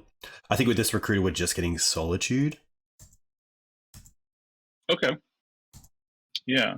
We don't have the mana. Yeah, my gut was Stoneforge, but I think we're just going to present lethal so we get Solitude. I think you're right. Nice. I guess there's an argument for just playing Spirit. Yeah, okay. And then having, especially with the fetch, like they lethal. have to block something. They would need like crop rotation in their deck to punish that. But this is still just lethal, so.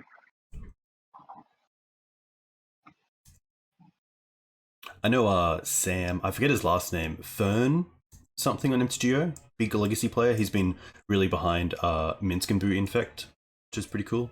Yeah, is that Fenris Cloud? There we go. Or yeah. Nice. Oof. Lucky. They had the Force Days, but didn't have the double pump spell, which is great for us. Oh, did they have 4 days? I saw they pitched one and cast one. Yeah, sorry, as in like they had the counter magic in like Force blue card and then Days as well for the Stoneforge. Yeah. They made a choice with their hand that they could beat the Spirit in play by not dazing it on turn 2, which is interesting. This is always interesting as well because Deafening Silence allows us to play around counter magic on pump spells because they can't, of course, protect. So it kind of acts like a blast. So I'm not sure if... Yeah, I think it's pretty good to have the Deafening Silences in. But yeah, I see where you're going with, do you want 5 blasts versus them? And I think it depends on where we land on what cards we do want. So I think Batterskull and Lion Sash are kind of on the weaker end. Yeah. Cathar's quite nice against Inkmoth. Sylvan Library, yeah. And Inkmoth, yeah. Inkmoth's a huge one. No. I was going to say we could cut this Extraction Specialist, but maybe we want it for the ability to bring back like a Stoneforge and its kill it or our commander that we use. Yeah, they didn't show us any splash, but I have seen a lot of Bant. In fact, that plays like 4 swords in the sideboard. Okay. So that could be a reason. The specialist. Yeah. The Timeless Dragon's a little soft as well. Yep. And then maybe we only want 3 blasts unless there's a card I'm not seeing. Swords File, Thalia, Spirit. Like I still think Prince is fine, even like having another go at a Skyclave. Or even a Solitude, if possible. Yeah. Yeah, I could see just only 3 blasts. I think everything else is pretty good here for curve reasons. Nice. Oh, 81. Oh. Did we keep something we wanted to cut? Maybe it is the Prince? Yeah. I think everything else is good. Mama's like good versus exactly Glistener Elf, but and could be really good if they have the Plow sideboard plan. Yeah. Nice. Yeah, this looks good. I think we'll sort of see what happens if they get to a game 3. We might make some adjustments, but yeah.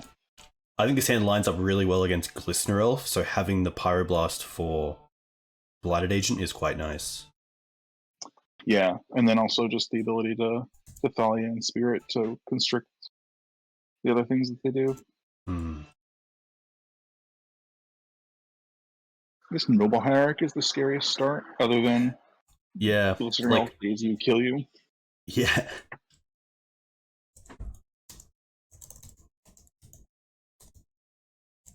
Okay.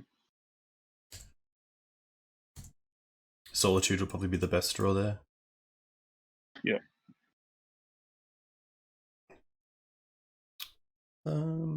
The only thought of Plateau here is that if we draw Wasteland, we can then hold up either another White Spell or Pyroblast and Wasteland.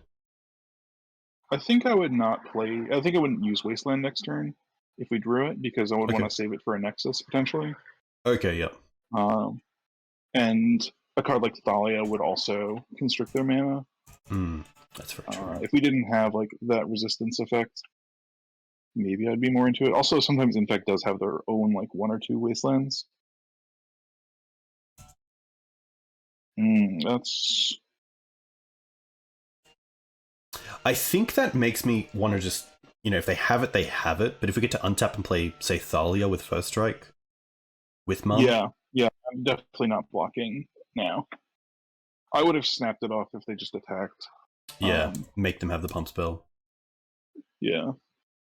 But the fact that it's now a 2-2, like, if you have the double Invigorate, okay, you can go to the next game and I'll be on the play.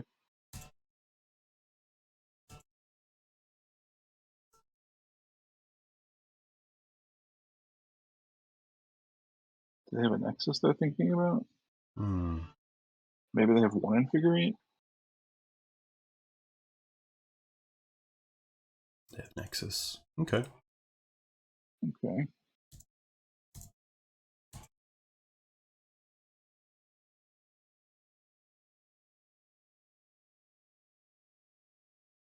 Nice. That's actually huge because it also mitigates the mana they get from Noble.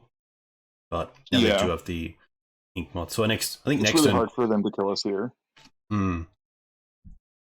It does make it awkward if we, like... Yeah, if they played, like, Blighted Agent, then we would have a 2-mana kill spell on it. But I guess they do have 2 mana here. It's not impossible for them to kill us, but it again requires really specific cards. Agent.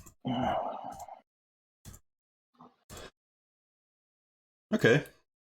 Well, that's nice because they're actually tapped out. So I think we just blast this right now and then hold up Solitude in their turn. For the. How many cards do they have? They can only have 3 cards. So we actually have Pyroblast to hold up the Solitude if we want to. But I mean, I think the Pyroblast sort of is almost always forced to kill the Blighted Agent. I just don't know if I want to Solitude into Daze. And... Oh, but they can't currently play Daze because of Thalia. Yeah. on their turn. Yeah. Yeah, on their turn. It does lose to... So if they... The only thing is that we might sort of, like, cheese a point of... Yeah, I think we should probably just kill the agent. I was thinking about, like, if we could deny the sort of the Exalted trigger by sending in both, or maybe just entirely, like, by them just playing the agent, but I think it's too poor if we do. Yeah. I think we just have to. I think like Solitude's always reserved for the Nexus. Yeah.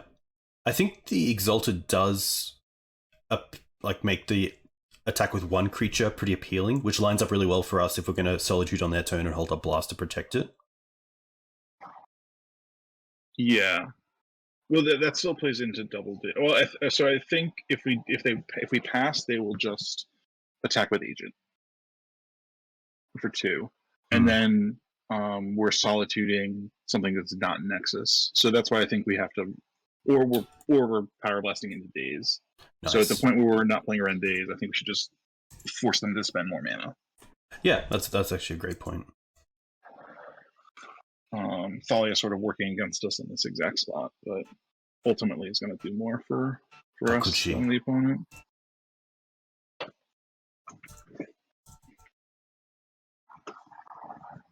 I think we just take this until it's lethal, and then end step Solitude.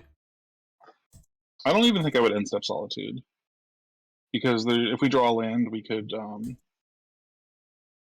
potentially get another Solitude, or they have another Nexus And another Blighted Agent. and another Agent. Okay, so they're just on the kill you with creatures plan.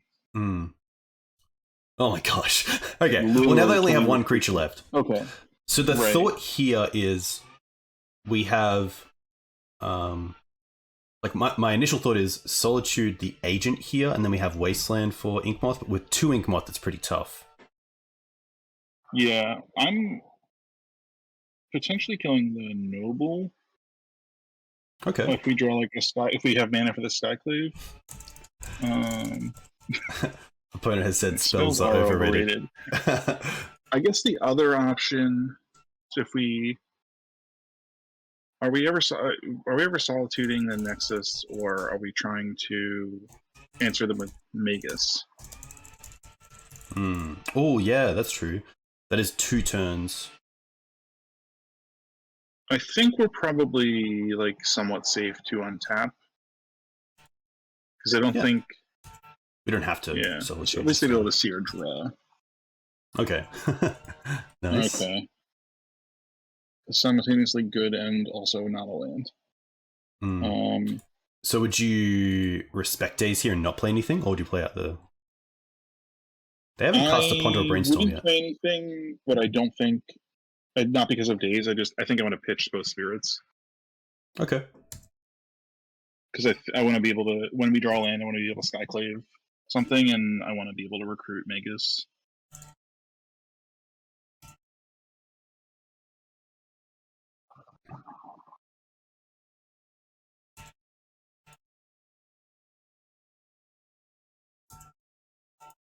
Okay, so it looks like we're only going to take 1 this turn.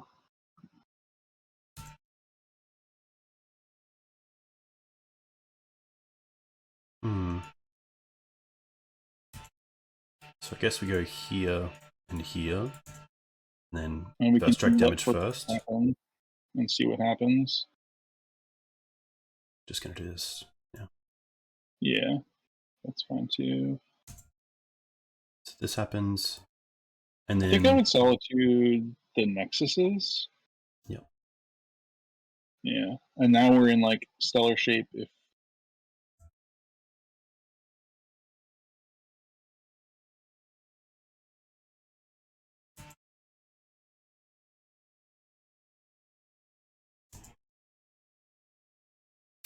I guess just in case their last card is Invigorate through the Noble, we allow 2 to go through. but then if we don't draw land, we're dead. Because of the Noble. I mean, I think it's actually plausible they do have Invigorate, but I kind of think we have to just. Yeah, I think we just have to do it. We're just constrained on mana. If we had the land and just like hadn't cast the removal spells for whatever reason, I would be more into it. But yeah, it's tough because like, do we have more outs to Inkmoth or Blighted Agent?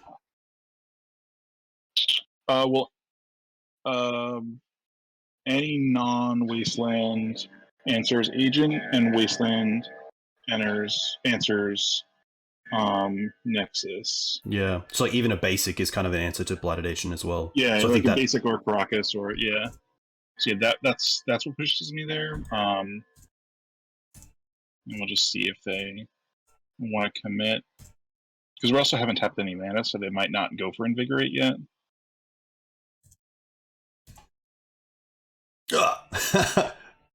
Still not dead. No. Still not dead, yeah. Happy to get in. Send a message. But surely 2 cards in hand, they have to.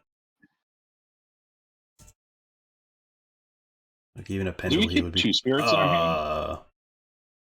Yeah, that's got us. Hmm.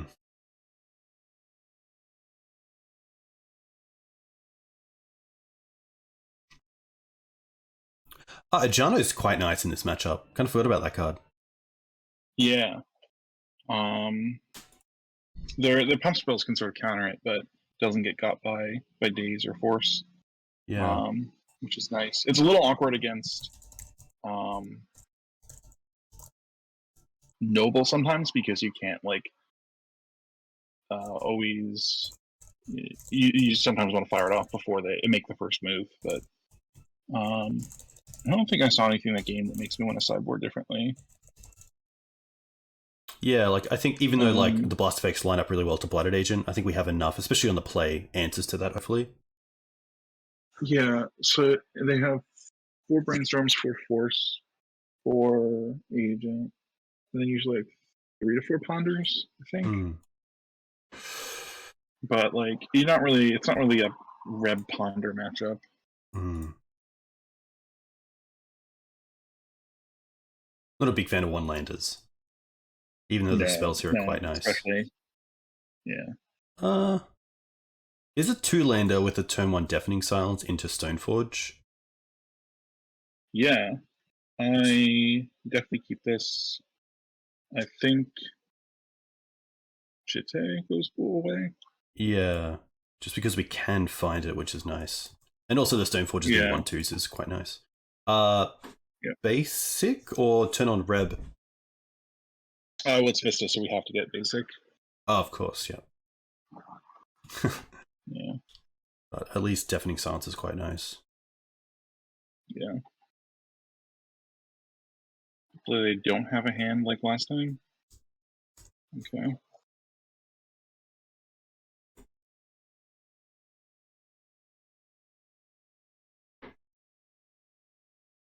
I think Scale Up is a really nice card to kind of counteract Deafening Silence, just because of how much it does for one card.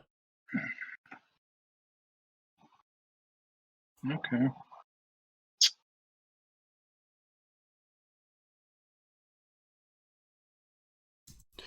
I think it's Caldra. Puts on a 4-turn clock, but Jide is obviously quite nice. I think we have like enough answers in Recruiter for Solitude or just Skyclave that it's a really nice. Yeah, I would get Cauldra as well, I think.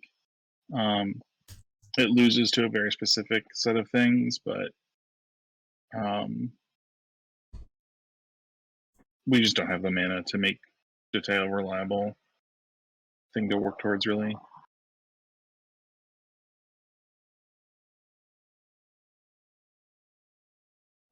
Also, with Deafening Silence, I'm not too scared of them just killing us in one strike. Yeah.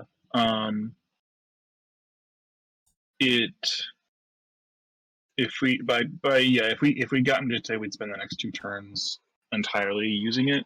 So if they play, I'm assuming they'll play like an agent here. So also like if they play like Nexus as their threat, like we could put in Cauldra and then next turn use our Wasteland immediately and not be sort of locked into trying to get counters with our mana. Yeah. Do you know how Scale Up works with Pendelhaven? If you Pendelhaven the creature first? It should work profitably for them, I think. Okay. Because it becomes it's a creature with +1/+2, and then it becomes a 6/4 base. Okay. So they are on the plows. And they have Glistener Elf. Okay.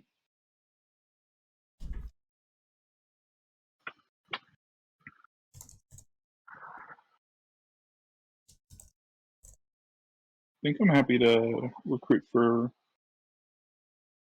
Solitude. Okay. Could Stoneforge and get Jite, but then we're not blocking.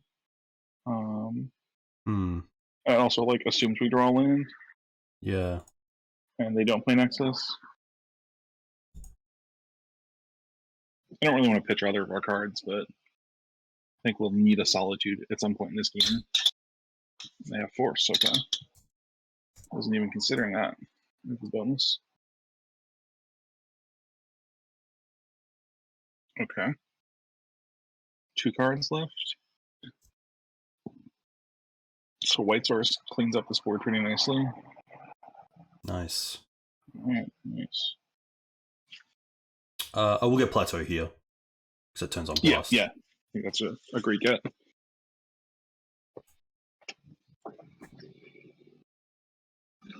I guess they could daze this if they really wanted to attack with the Nexus next turn. But Yeah, I think with the cards in hand, it's so unlikely that that produces a kill, though. And at least if they have like a Vines here, it's not that bad because we have a good blocker. Okay. Stand on one card. I assume we just take out the Ink Moth now. Oh yeah, I would. Yeah, because it's definitely silence. That's a great point. I was thinking about. Like a crop or something. Yeah, or even just another Vines, but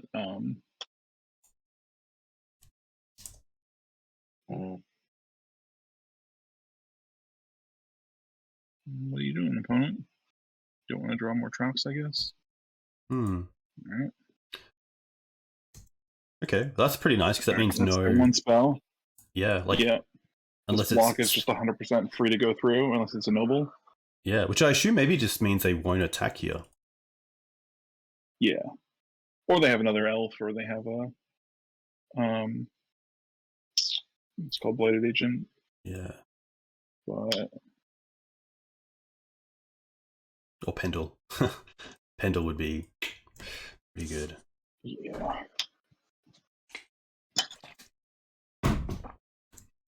Okay. Did they shuffle? They didn't shuffle. No. Right deck. Okay. Yeah.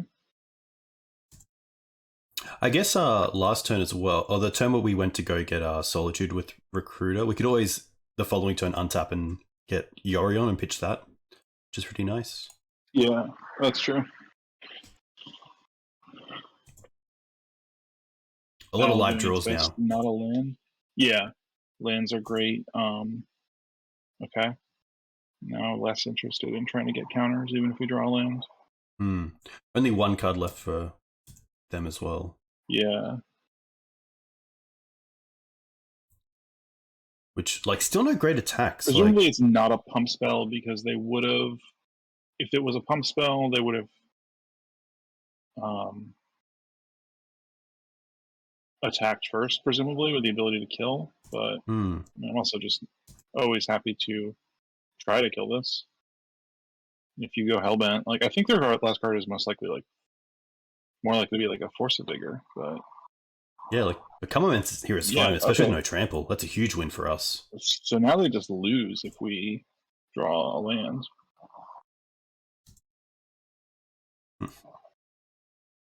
Yorion to hand, is that better than casting Jit? I guess, like, what are we really afraid of? Cauldra blocks. And then and then Wasteland. And yeah, I think I would just pass. Because we could, if they don't attack, we could put in the Jitte versus one card or no cards. And if they make an attack with a pump spell, we can. Yeah, that's a great point. I think it's like a little level up that players can have, is like knowing that Cauldra doesn't always have haste, or like knowing that Endurance doesn't always have flash. Like, it's not always. Yeah. That doesn't mean it has to always be an attacker or like. Yeah.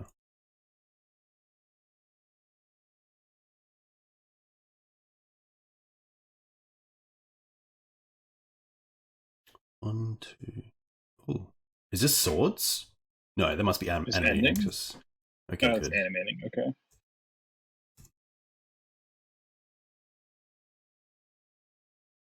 Pretty happy just to take this. Yep. If they respond, we can Wasteland. If not, I would Wasteland before we put in an equipment, just to see if they do have a protection spell. Oh, okay, they have a thing. Library. Okay. They have Sylvan Library. Okay. So now we don't need to Wasteland. I think I would put in Cauldra. The only reason to Wasteland is that if we wanted to put in Jide this turn, we could then take them off all creatures. Oh, actually, yeah, we should put in. Yeah, we should put in Jide this turn. That's right. Right. Yeah. I just brain-farted for a second. No, all good. So we can waste land if we see what we because we could draw a land and put in Cauldron and equip. Yeah, of course we don't. Yeah, that's very true. Yeah. This way we get counters for sure, and we have the option to also clock them against this library. Yeah, like Spirit here would just be like probably the best. Okay, that's really nice. Yeah. Yeah, this is still fine, but it does take me off the wasteland. I think it's fine. Yeah. I mean, I think I would just kill the 2 creatures in play. Yep, nice. I think this because the noble is always going to allow them to initiate first. Yeah, force you to initiate the action. So you might as well deny the mana, and then asking them to is basically just scale up. Maybe that's the reason to not kill the noble, actually, if it is only just scale up that kills you in this board, because they have the Deafening Silence, so... Yeah, I think I would just... Maybe you kill nothing. Maybe you just kill... What about just killing the noble? Yeah, that's interesting. Because the noble is maybe you just their don't way... anything? Yeah, that's fair. I like that. I've talked myself in a circle. I forgot we had Deafening Silence. But yeah, this beats Signal Pump Spell. Yeah, unless they take... I guess they... No. Yeah, they could take 8, remove the Deafening Silence, and then have 2 pump spells. But that's... If that's what the literal top 3 is. Yeah. If they go to remove the Deafening Silence, we could kill the elf, at least. Yeah, that's true. Yeah, maybe a little bit of an oversight from me there by tapping off the wasteland, not just attacking with the Stoneforge. I think you're just giving them too much time off library. Okay. Because we're not really giving them, we're not really killing them with that play. So if they just like took 4 or took 8, then we would not be in a great position if they like untapped and like played like a Blighted Agent or something, like with like a pump spell up, or like removed they found like a Force of Vigor or something. That would be pretty bad. Feels like they might have drawn Scale Up. Trying to figure out a way to make it work. Plot twist, it doesn't. Yeah. Yeah, I mean, there's nothing they can do that forces us to act. It's exactly... well, I guess we would... Yeah, no, if they attack with Nexus only, we can just kill it. That's the best play against... Okay, so now we just don't have to do anything. Yeah, which is quite nice.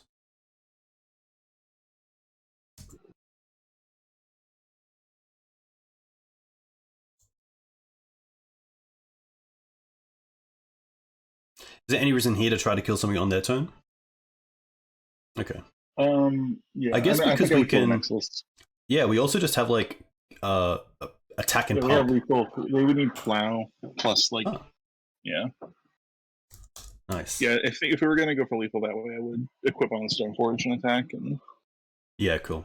I'm just gonna go to the bathroom real quick, but if you want to talk to chat, that'd be very cool. All right, chat. What's going on?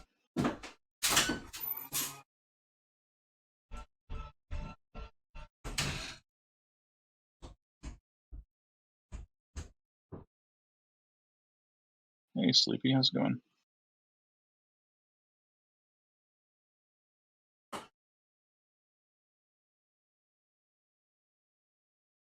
That was a neat solution you found, I think. It's definitely a good puzzle. The GT situation.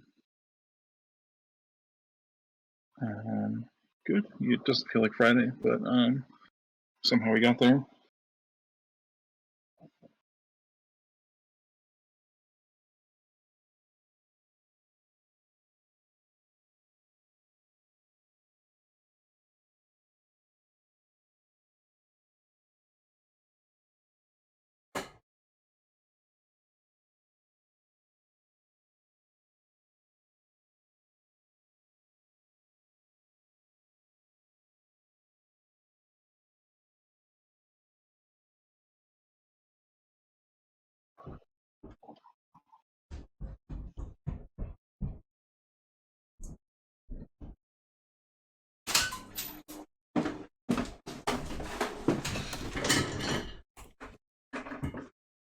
Nice. All right, we're on the board. All right. Do you have any matchups that you find really tough for D&T? Things like Doomsday or, the obvious turn 0 decks. Yeah. Are Hence the kind of just sideboarding. hard when you're not playing a Force of Will deck. Yeah.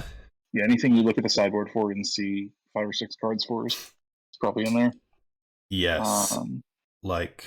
This is the deck that I played on Thursday night, and very similar board where it's just like a lot of turn 0, turn 1 interaction.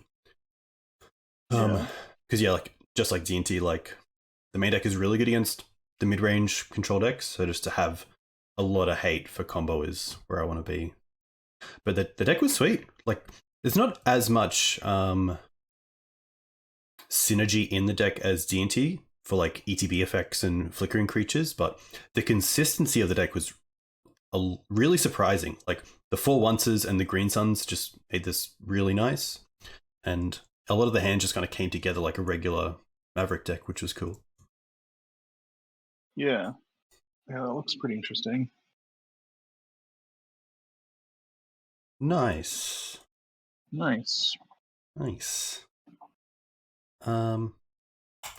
I think the only reason to...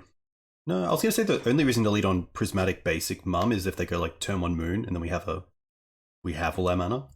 But oh yeah, that's a great point. I wouldn't have thought of that, and I'm really glad that we're able to do it. Nice. Which now I'd love to see them do it, but yeah.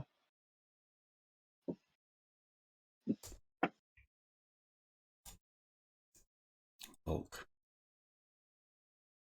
Nice. All right. I think just Wasteland Pretty Pass. happy to fire that off. Yeah.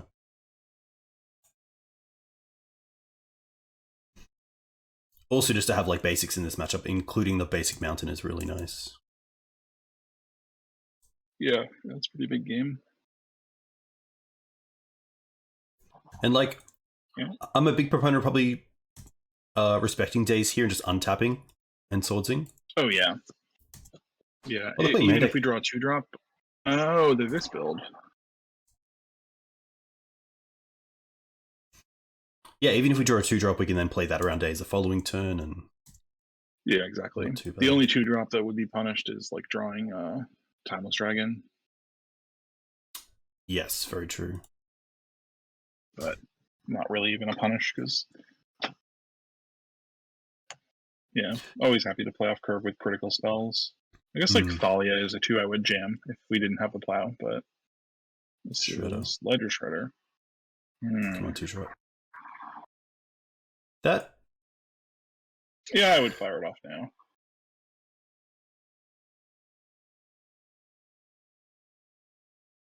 I think. Yeah, I think I would do that. Hitting a force is more than fine. Oh, it's a force. That's amazing. I mean, it's also horrible if they play like Murktide, but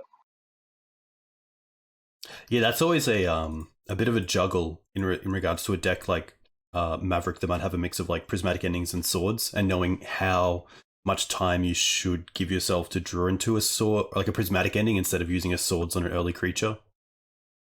Yeah, I think that the tension was a little bit there with our hand. Like, if we hadn't wastelanded, we would have been able to Skyclave a 1-drop sooner. But I think it was correct given the texture of our hand. Did it bin the Mystic Sanctuary? Oh, they have 1 card. Oof. Okay. Pretty happy to play the Arid because it can't be wastelanded, and again, just keep going with Skyclaves. Yeah. So we're at 17, falling to 16, falling to 15. So the fetch does matter a little bit, but yeah, not forced to crack it, obviously. The attack makes me think they have no Murktide. Okay. Probably just first. And then Yorion? No, I'd probably like to take out the Shredder, to be fair. Yeah, I think I'd like to just kill it. We can play a Plains in case of double days. I mean, they don't have Murktide or Iteration. They could have Forces. Yeah, which is more They than could've fine brought because a we have Bolt. the Yorion to bounce this Skyclave, which is pretty sweet. Yeah. Wow. Okay, we're They- done. Apparently, Yeah. they had none of those cards. What do they do with the Ponder? Or did they discard the Ponder? No. No, they connived away 2 lands. Okay.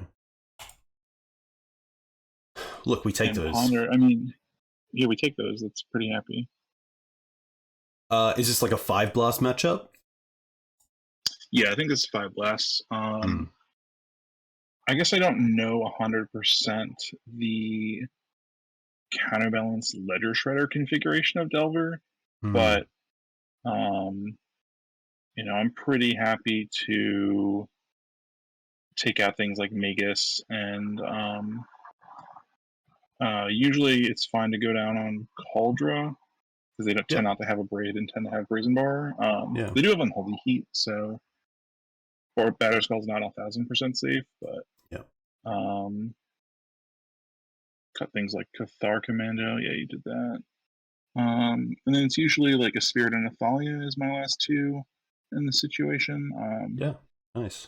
I actually really like the Prince, especially as a 2-mana flicker. Like a lot of decks don't really play around that. They think of obviously 3 and Flick Wisp being that. Yeah, that was one of the big smoothing things that happened in the original build that always had the Prince, was being able to cast a Recruiter with a Vial in play and immediately just get a Prince and flicker. And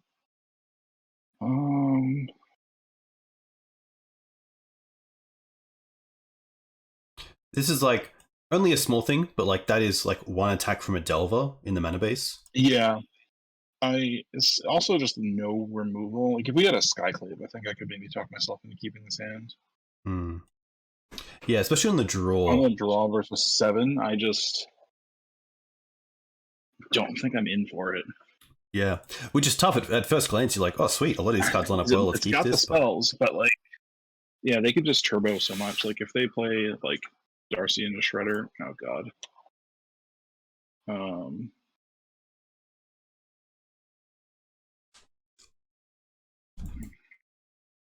Really relies on that second land off the top. Yeah, really wants that second land. I think this hand might be better.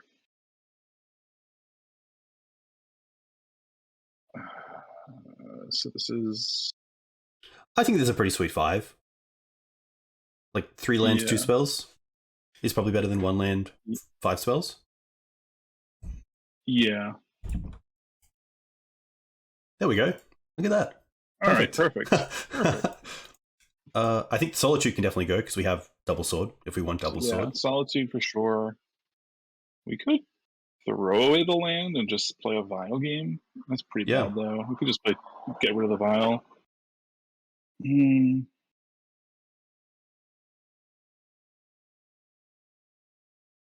Yeah, I don't mind that. And then we have like pressure as well. Yeah, I think that's just right. Allows us to fetch red mana if we draw a blast. Yeah. It also makes like Vial a pretty good draw. Right. Yeah, that's a good point. Like I'd love to draw a Vial here and just see if like a Daze check. Okay. Yeah.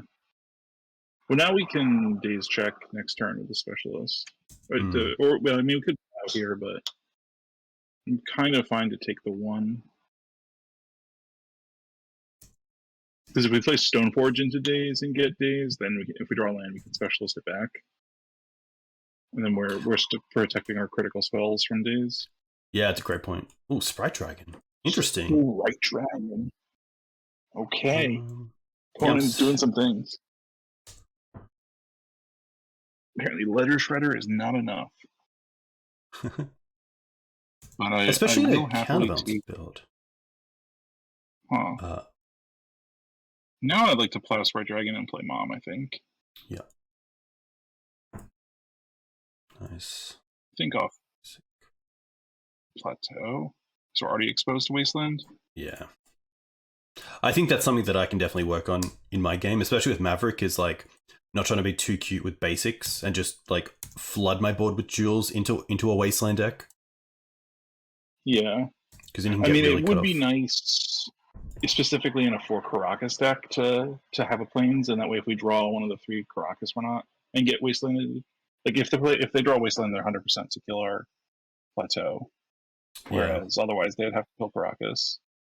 But Yeah, I feel like expressive iteration there as well is quite good for us because it's most likely going to find a land, and if it isn't wasteland, they're most likely going to play that over a wasteland in hand. yeah, I think because we haven't demonstrated any weakness. What are your thoughts on blocking there? Should I have blocked? I don't respect. Yeah, no, I would have blocked. The mom was sick, so okay. I think that was just they didn't gain anything by attacking there. Yeah. Hey, Mark. Thanks Oh for wait, the raid. no, the mom wasn't sick. Oh, I would not have blocked. I'm sorry, I didn't process the situation. Cool. I like jamming Stoneforge because it turns on the extraction specialist as well. Yep. Yeah. I think that's. And then great. it's nice and because we save this plow for a dragon. Yeah, and if it resolves, whichever dragon they play. Probably just Jitte, I think. Yeah. It's nice to have the Sash batter is good if we skill. draw Solitude. Yeah, that's true. It's also just another creature. Yeah. I mean, it should live. In which case, then, yeah. I guess Sash is maybe a little better given our mana. Yeah. I also like if we get wastelanded and draw Solitude, then like we're in a better position. Hmm. They also have to aggressively fill the bin if they want to attack with this TRC. Yeah. Yeah, if we just draw a couple lands, then Lion Sash is a good, and enter a Batterskull, then Lion Sash is a really good mana sink.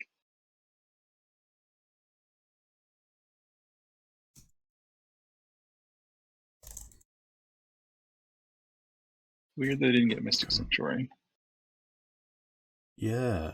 I think that drawing iteration would be good on their list of priorities. Yeah, especially when Ponder's already going to the bin for they already have a Ponder there as well for Delirium. Yeah, so they need creature or artifact or enchantment. They kind of need a lot. They didn't, and they shuffled, so because they didn't end last turn with a bolt, so they need 2 bolts. Yeah, also not hitting Wasteland. That makes me think they have End the Festivities. Yeah, End the Festivities would punish this, and a lot of things. Like even just yeah, I'm just happy to take the 1. Yeah, you couldn't really ever convince me to like that's a good attack by them because they're going to get their point in. But I think in this case the Stoneforge is better, but just because of the battle we can see what their Surveil does first.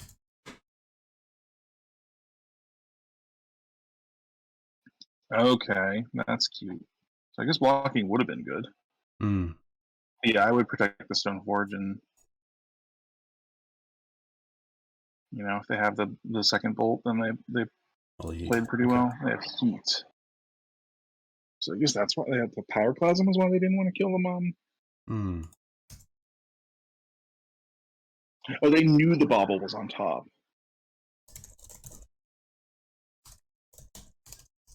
So their Delirium is held together by just an artifact right now?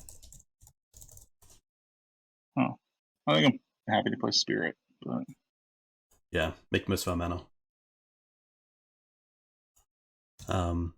Cool to see the Green Whites player in chat.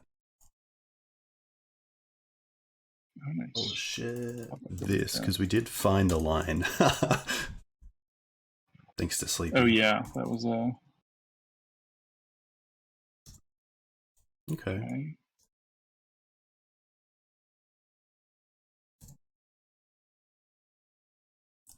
I wonder if the players, if we draw a land, to play Sash and eat that land. Bauble, or just to Swords. I think I would play Specialist. Okay. If we're playing, I think that's what the Lifelinker. gets the Stoneforge back down, and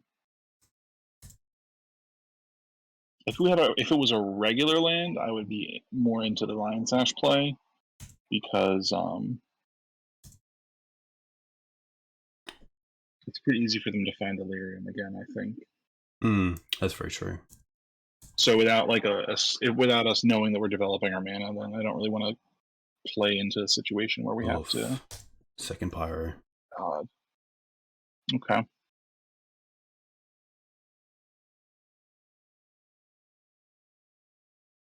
And they top, so. Oh, and this just gets. Do they have another bolt? Iteration. They have iteration.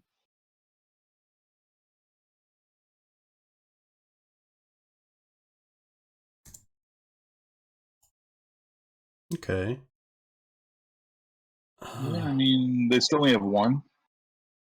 Yeah, like they currently have Land Instant Sorcery Artifact. So they have a few hits to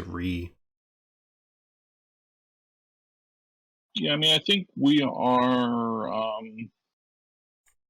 basically 0% to win, but I think our best bet is to play a Sash.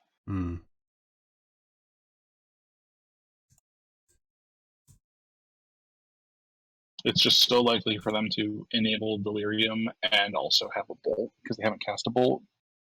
Yeah, that's very true. And they have an iteration to dig.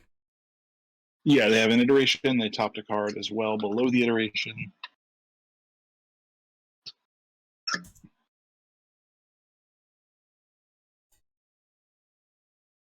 One card on Topped top. it again, so Okay. probably is just a Bolt. Or Brainstorm, okay. Sure. And there's a creature, so that's actually... and there's a creature, I guess okay, yeah. So. We still have swords. Yep. But they do have 3 cards in hand.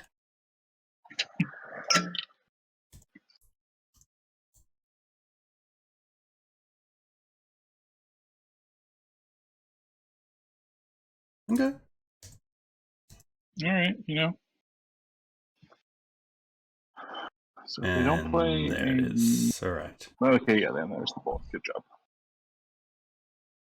job. Probably just running this back.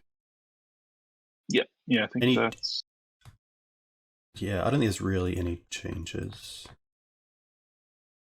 Yeah, I'd like them to not draw 2 Power Plasms, but... I guess they, like, if they're playing Power Plasma or Rough Tumble, they definitely don't have Delver. Oh, that's very true, yeah. Because all their creatures can get above, which is nice. Oof, no lands. Okay, great hand. Probably just putting back the mountain. Nice. Yeah. It's probably between mountain and plateau, but I think with a Vile hand and a Wasteland, I don't mind if they Wasteland the plateau. Yeah, I'm happy to, yeah. Exactly. It's just not appealing to play off of Plains Mountain. If we bottom the plateau, is the only other consideration.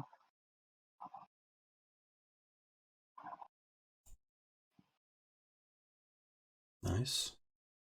Do you find that Delver brings in cards like Meltdown versus you? They probably will. I don't think they really should.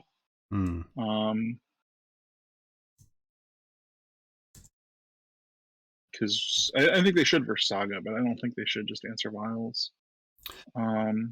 This is pretty happy to just wasteland them. Yeah, it also keeps them off like cantrip into instant speed removal for Mum.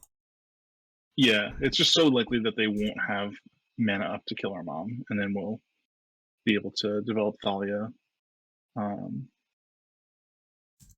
of. Even if they do, I mean, we'll be able to play Caracas and Violent Thalia, and then. Yeah, I guess there's no real sorcery speed spell that I care about. So, like, would you trade Mum here for the DRC? I don't think I would. Okay. I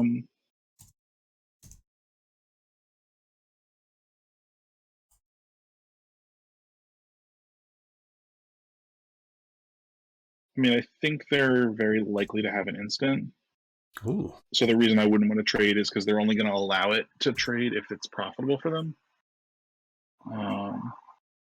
I'm happy to just file in Thalia on the upkeep.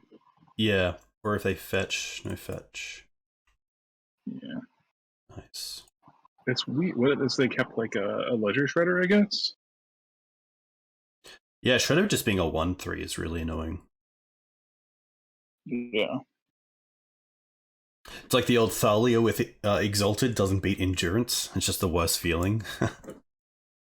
Oh, I didn't even think about that. Right. Sprite Dragon. Okay.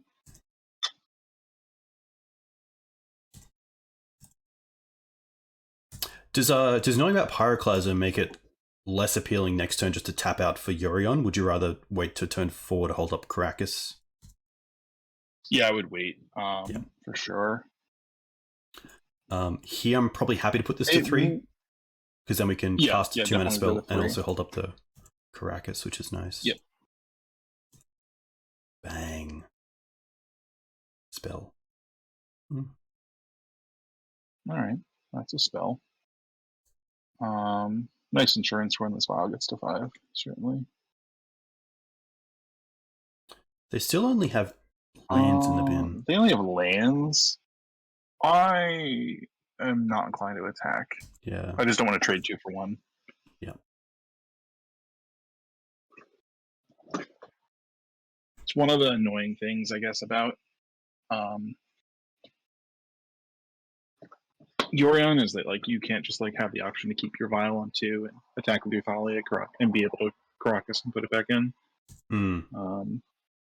Not that that would be good versus Pyroclasm, so I think I probably still wouldn't do it. But all right.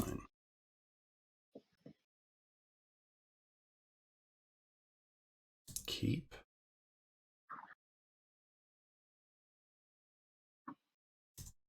Oh, no land? Or maybe just post combat. No attacks either? Wow. See, I was going to like activate Vial and end step, but I kind of like just holding it up here. Because if you activate here and put nothing in, then they probably next turn attack with the Sprite, but the Vial's going to be going to 4 anyway. Yeah. Tapped out, so there's no real reason, but that's pretty huge. Like, 2 damage definitely adds up. Yeah. So they brainstormed, but they're brainstorm locked. They are brainstorm locked. They must have like a ponder or something. That's pretty nice. Oh, that's great. That makes me not want to add Yorion still. Yeah, neither, because we still have the Solitude for Vial, which is nice. Right. So this is only 2 mana? Broken. 2 mana, yeah. Yep.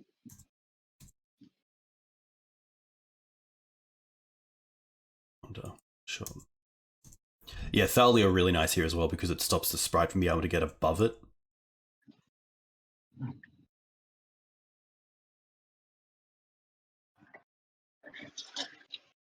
They can't even force it. Ugh.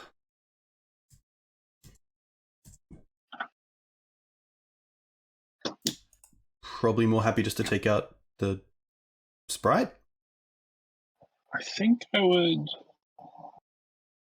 Because they can't cast anything other than like a bauble, but they would have done that anyway to pump. Is Sprite non-creature or just instants and sorceries? Non-creature. Non-creature. I think I would just kill the Darcy. I don't think it really matters though, because we're just going to Solitude the other one. Yeah, exactly. And then we have Solitude in play for Yuri on the following turn. Right.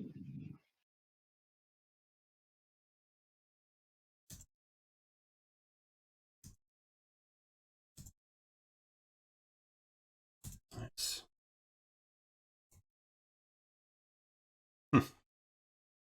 Oh, wow. There's no reason... I guess, yeah, we can do it now to actually get in for 2. Yeah.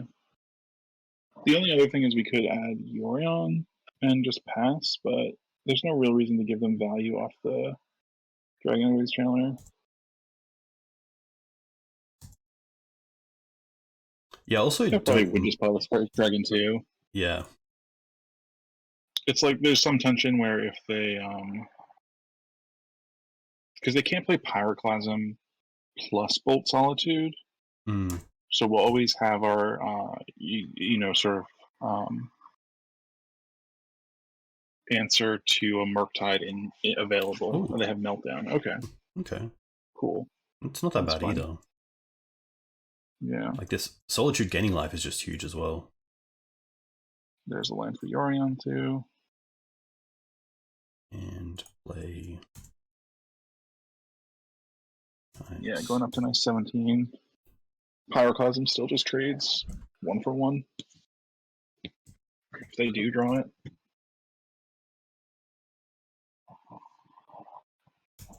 Sure. Shredder. And concede. Yeah, they're done, yeah. Nice. Look, it is pretty tough for them from there. Yeah, look at this little if we comeback. rip a land, it just... Yeah. Slowly working our way back up.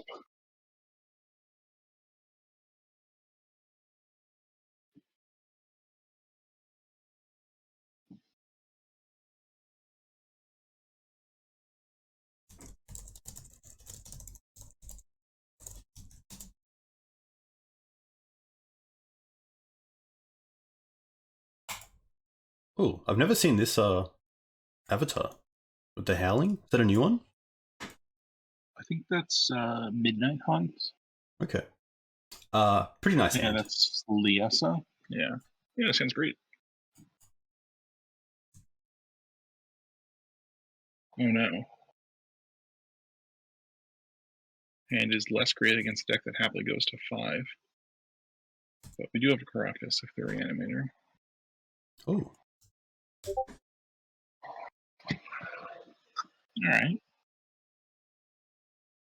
A quick shuffle. Yep. Yep. Happy to mom.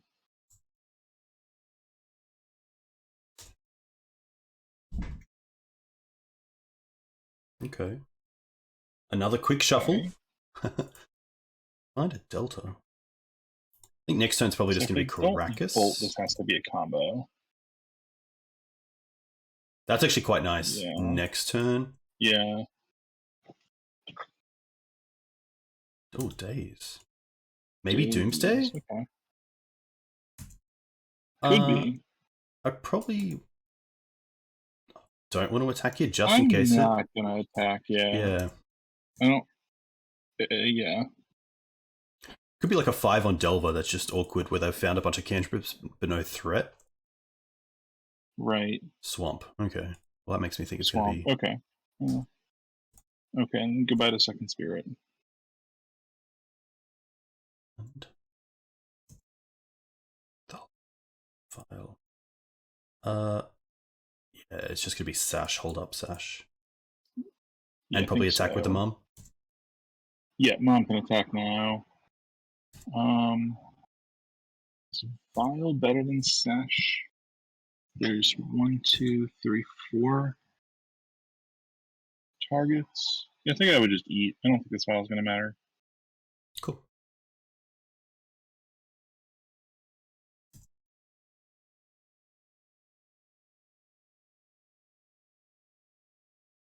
Sure. Sure. I guess it could still be. I can't really be Death Shadow. They don't play basics this way. Misty.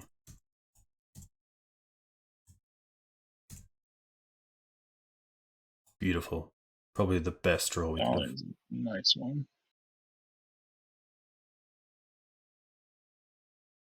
Is there I guess, yeah, Doomsday plays Force. Okay, that's going to concede to that. Well, yeah, Doomsday plays, Force. At least most... They don't play Basic Island usually, right? They only do that if they have Cabal Ritual. Yes. I mean, unfortunately, all the overlap for Doomsday is basically the same for Ant. I think.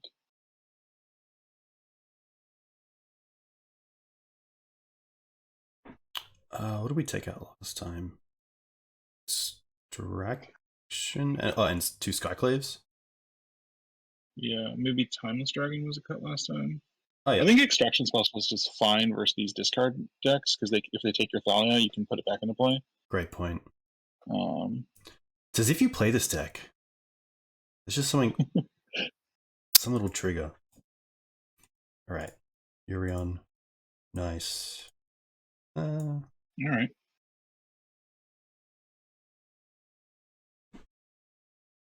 I mean, without knowing if they're for sure on, I think this hand is okay versus Ant. Maybe it's not okay versus Ant. Maybe this hand's just always bad. Yeah, it's pretty fair. Mm. It's always tough as well, like with obviously a Thoughtseize deck. Yeah, like I don't want to go low looking for. Mm. I'd potentially look for a 6 with like Spirit or Thalia, Deafening Silence. It's a lot of like good cards. Like, Yeah. this isn't too bad. Still have a threat. We can Yeah, bottom one Pyro. Yeah. Bottom Or of just give up on the Pyro Vial. or the Vial. Yeah. I don't mind giving up on the Vial. Yeah. Just because if they, go discard spell, they could take our only blast, and then we don't have. Okay. Well, now we have a gambit that we can run. The Wasteland Doomsday, Underground Sea? Wasteland specifically or Underground Sea. Yeah. Guess we do a draw step. I think I would do it upkeep because if it resolves, we should win. If it's Doomsday. Okay. I mean, they could kill us through it, but it's like so hard. Hmm.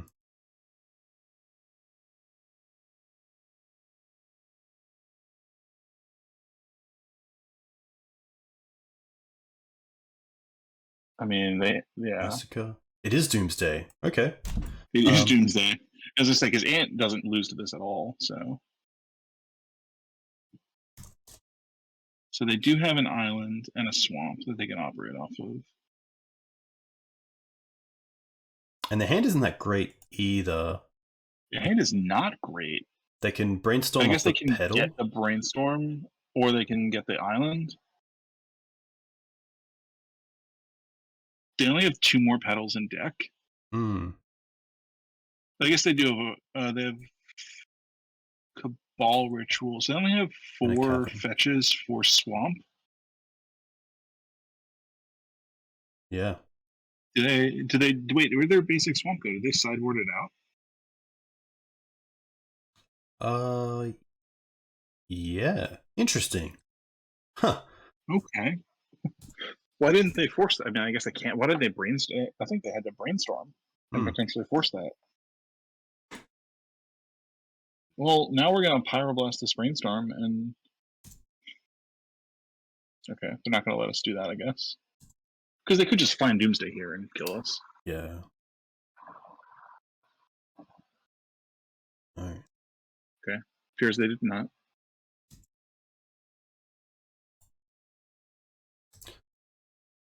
I think maybe if anything, I would have played the Flooded Strand there instead, just because like this shows that this can get red mana, like just a little visual thing.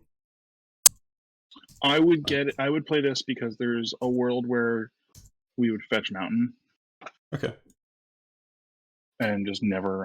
No, I would just play Strand and pass still, I think. Yeah. Well, I kind of like because they just holding a blast just in case. Yeah, just hold up blast. Also, because they can. Oh yeah, they can't massacre. So this massacre doesn't exist. They have no swamps in their deck. There's no swamps left. That's hilarious. But yeah, now we can just Stoneforge next turn with Rev Up. I guess they can Ritual out a massacre off a pedal, but then they would have only one other black source in their deck.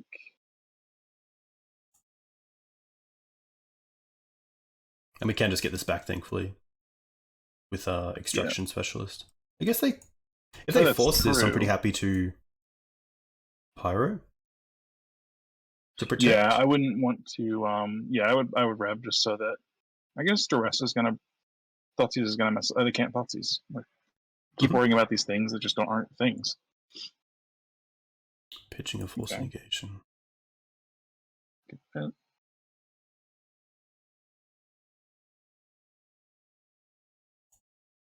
The reason I was talking about Mountain before is that it's sometimes possible to...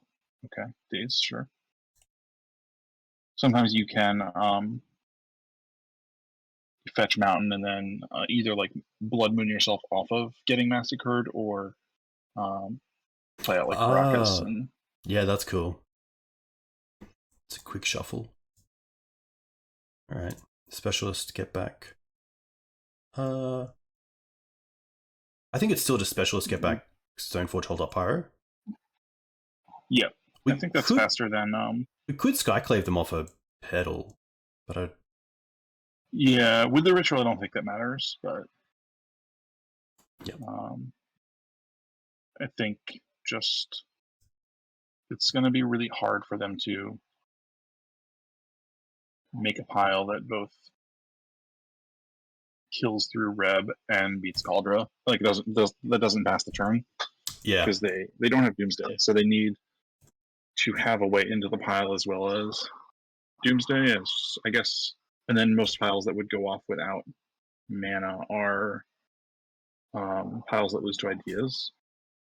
Oh, they're just casting Massacre. Okay. Well, I feel like that was an absolute win.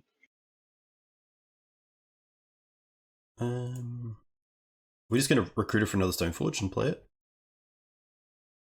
Now killing the pedal is maybe worth, because they'll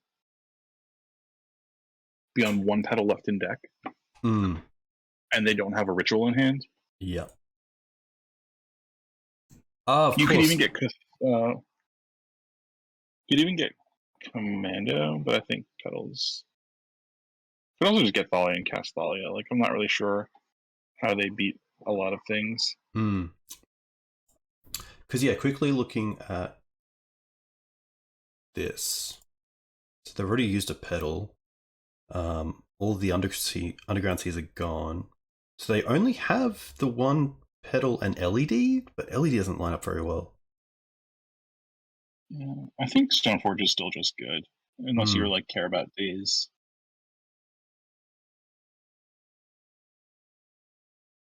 So many little things.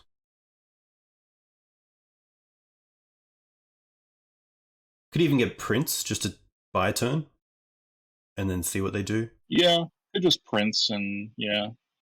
I'm kind of into Prince, and then also get Skyclave into my hand.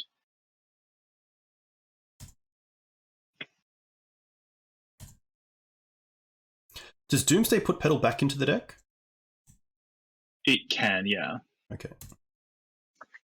But they need to, then, I mean, they would need to find another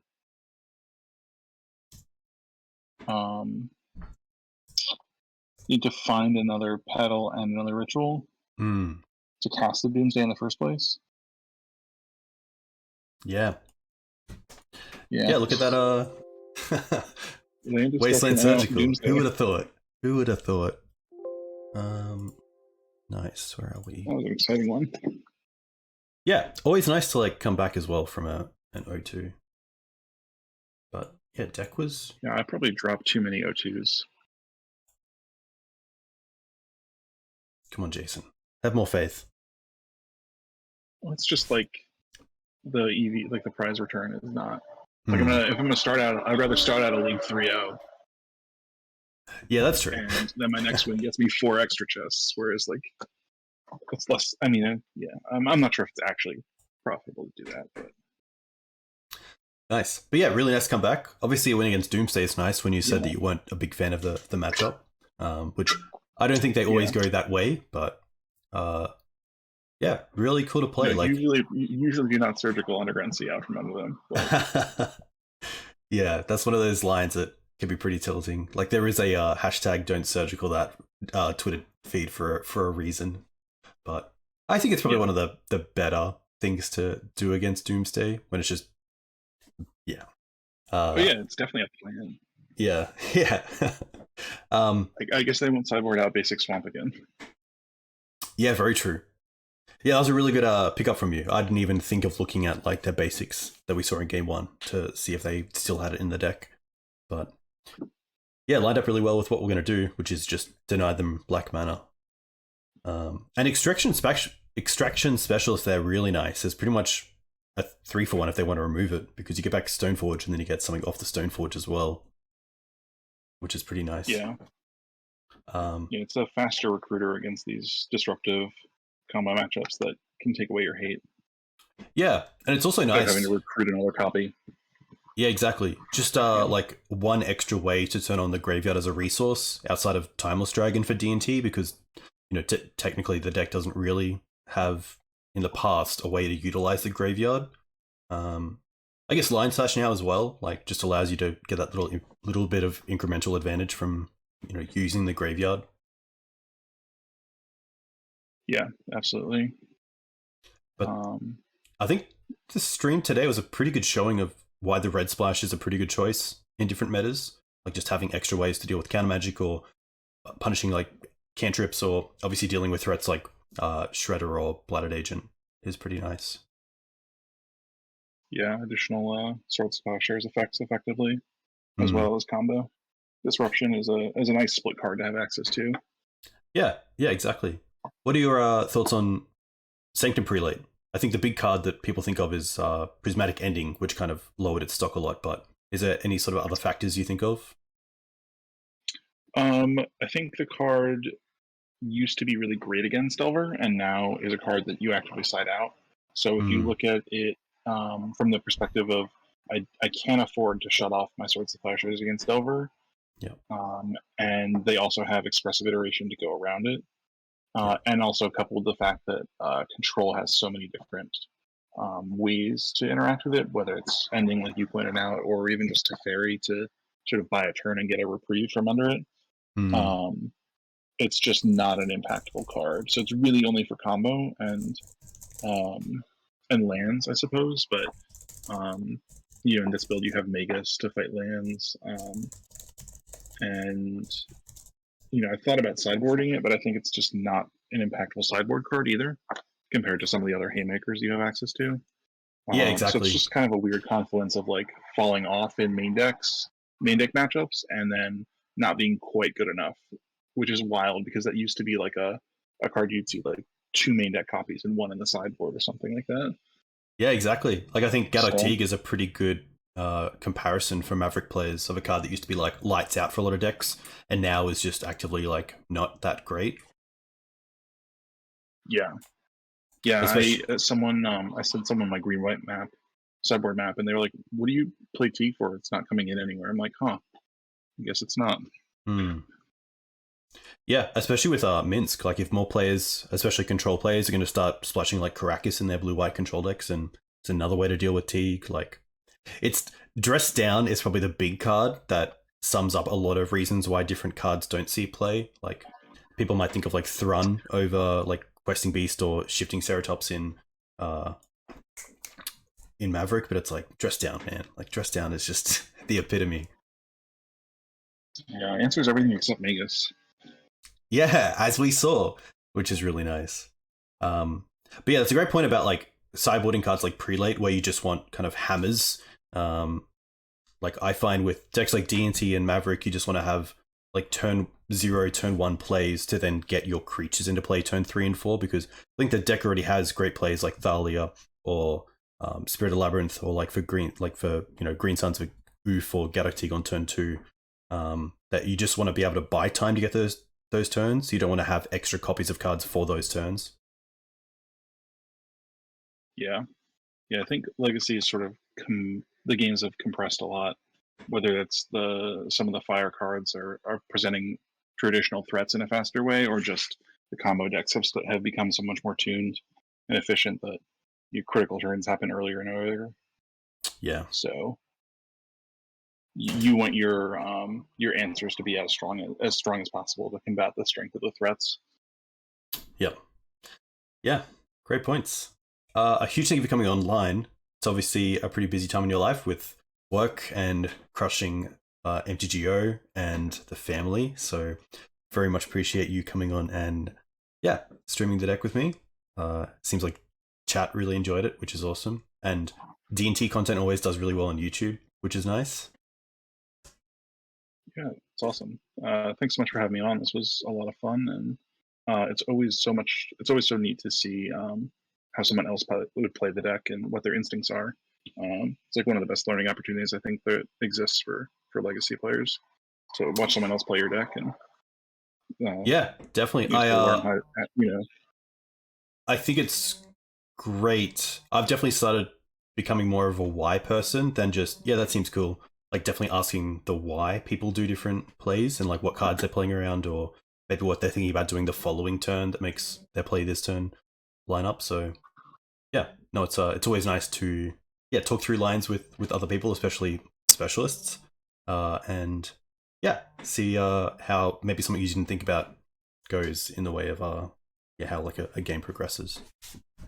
But if people want to find you online, where can they find you? you can follow me on Twitter at Jason K Murray, and that's probably it. I keep asking if I'm going to start streaming, and the answer is kind of becoming more maybe, but don't have any firm plans yet. Cool. Are you in the D&T Discord? I am. Nice. I'm on the D&T Discord. I'm also in the Depths Discord. You can also find me in the 90s MTG Discord. Nice. Chris has a nice little community there. And yeah, I think I've fallen into the trap of joining basically every legacy Discord and then muting them. So if you tag me, I'll I'll probably show up. Whether I'm definitely not checking all of the 100 and something Discords I'm in daily. But Yeah, if I get a tag, I want to make that little flag go away. So say hi or ask me a question, link me something, and I'll check it out. very cool. Well, chat, thanks for coming in. I'm going to send you guys over to Caleb. But yeah, thanks again, Jason. And hopefully have you back in the near future. That'd be great. Thanks again. Awesome. Cheers, guys.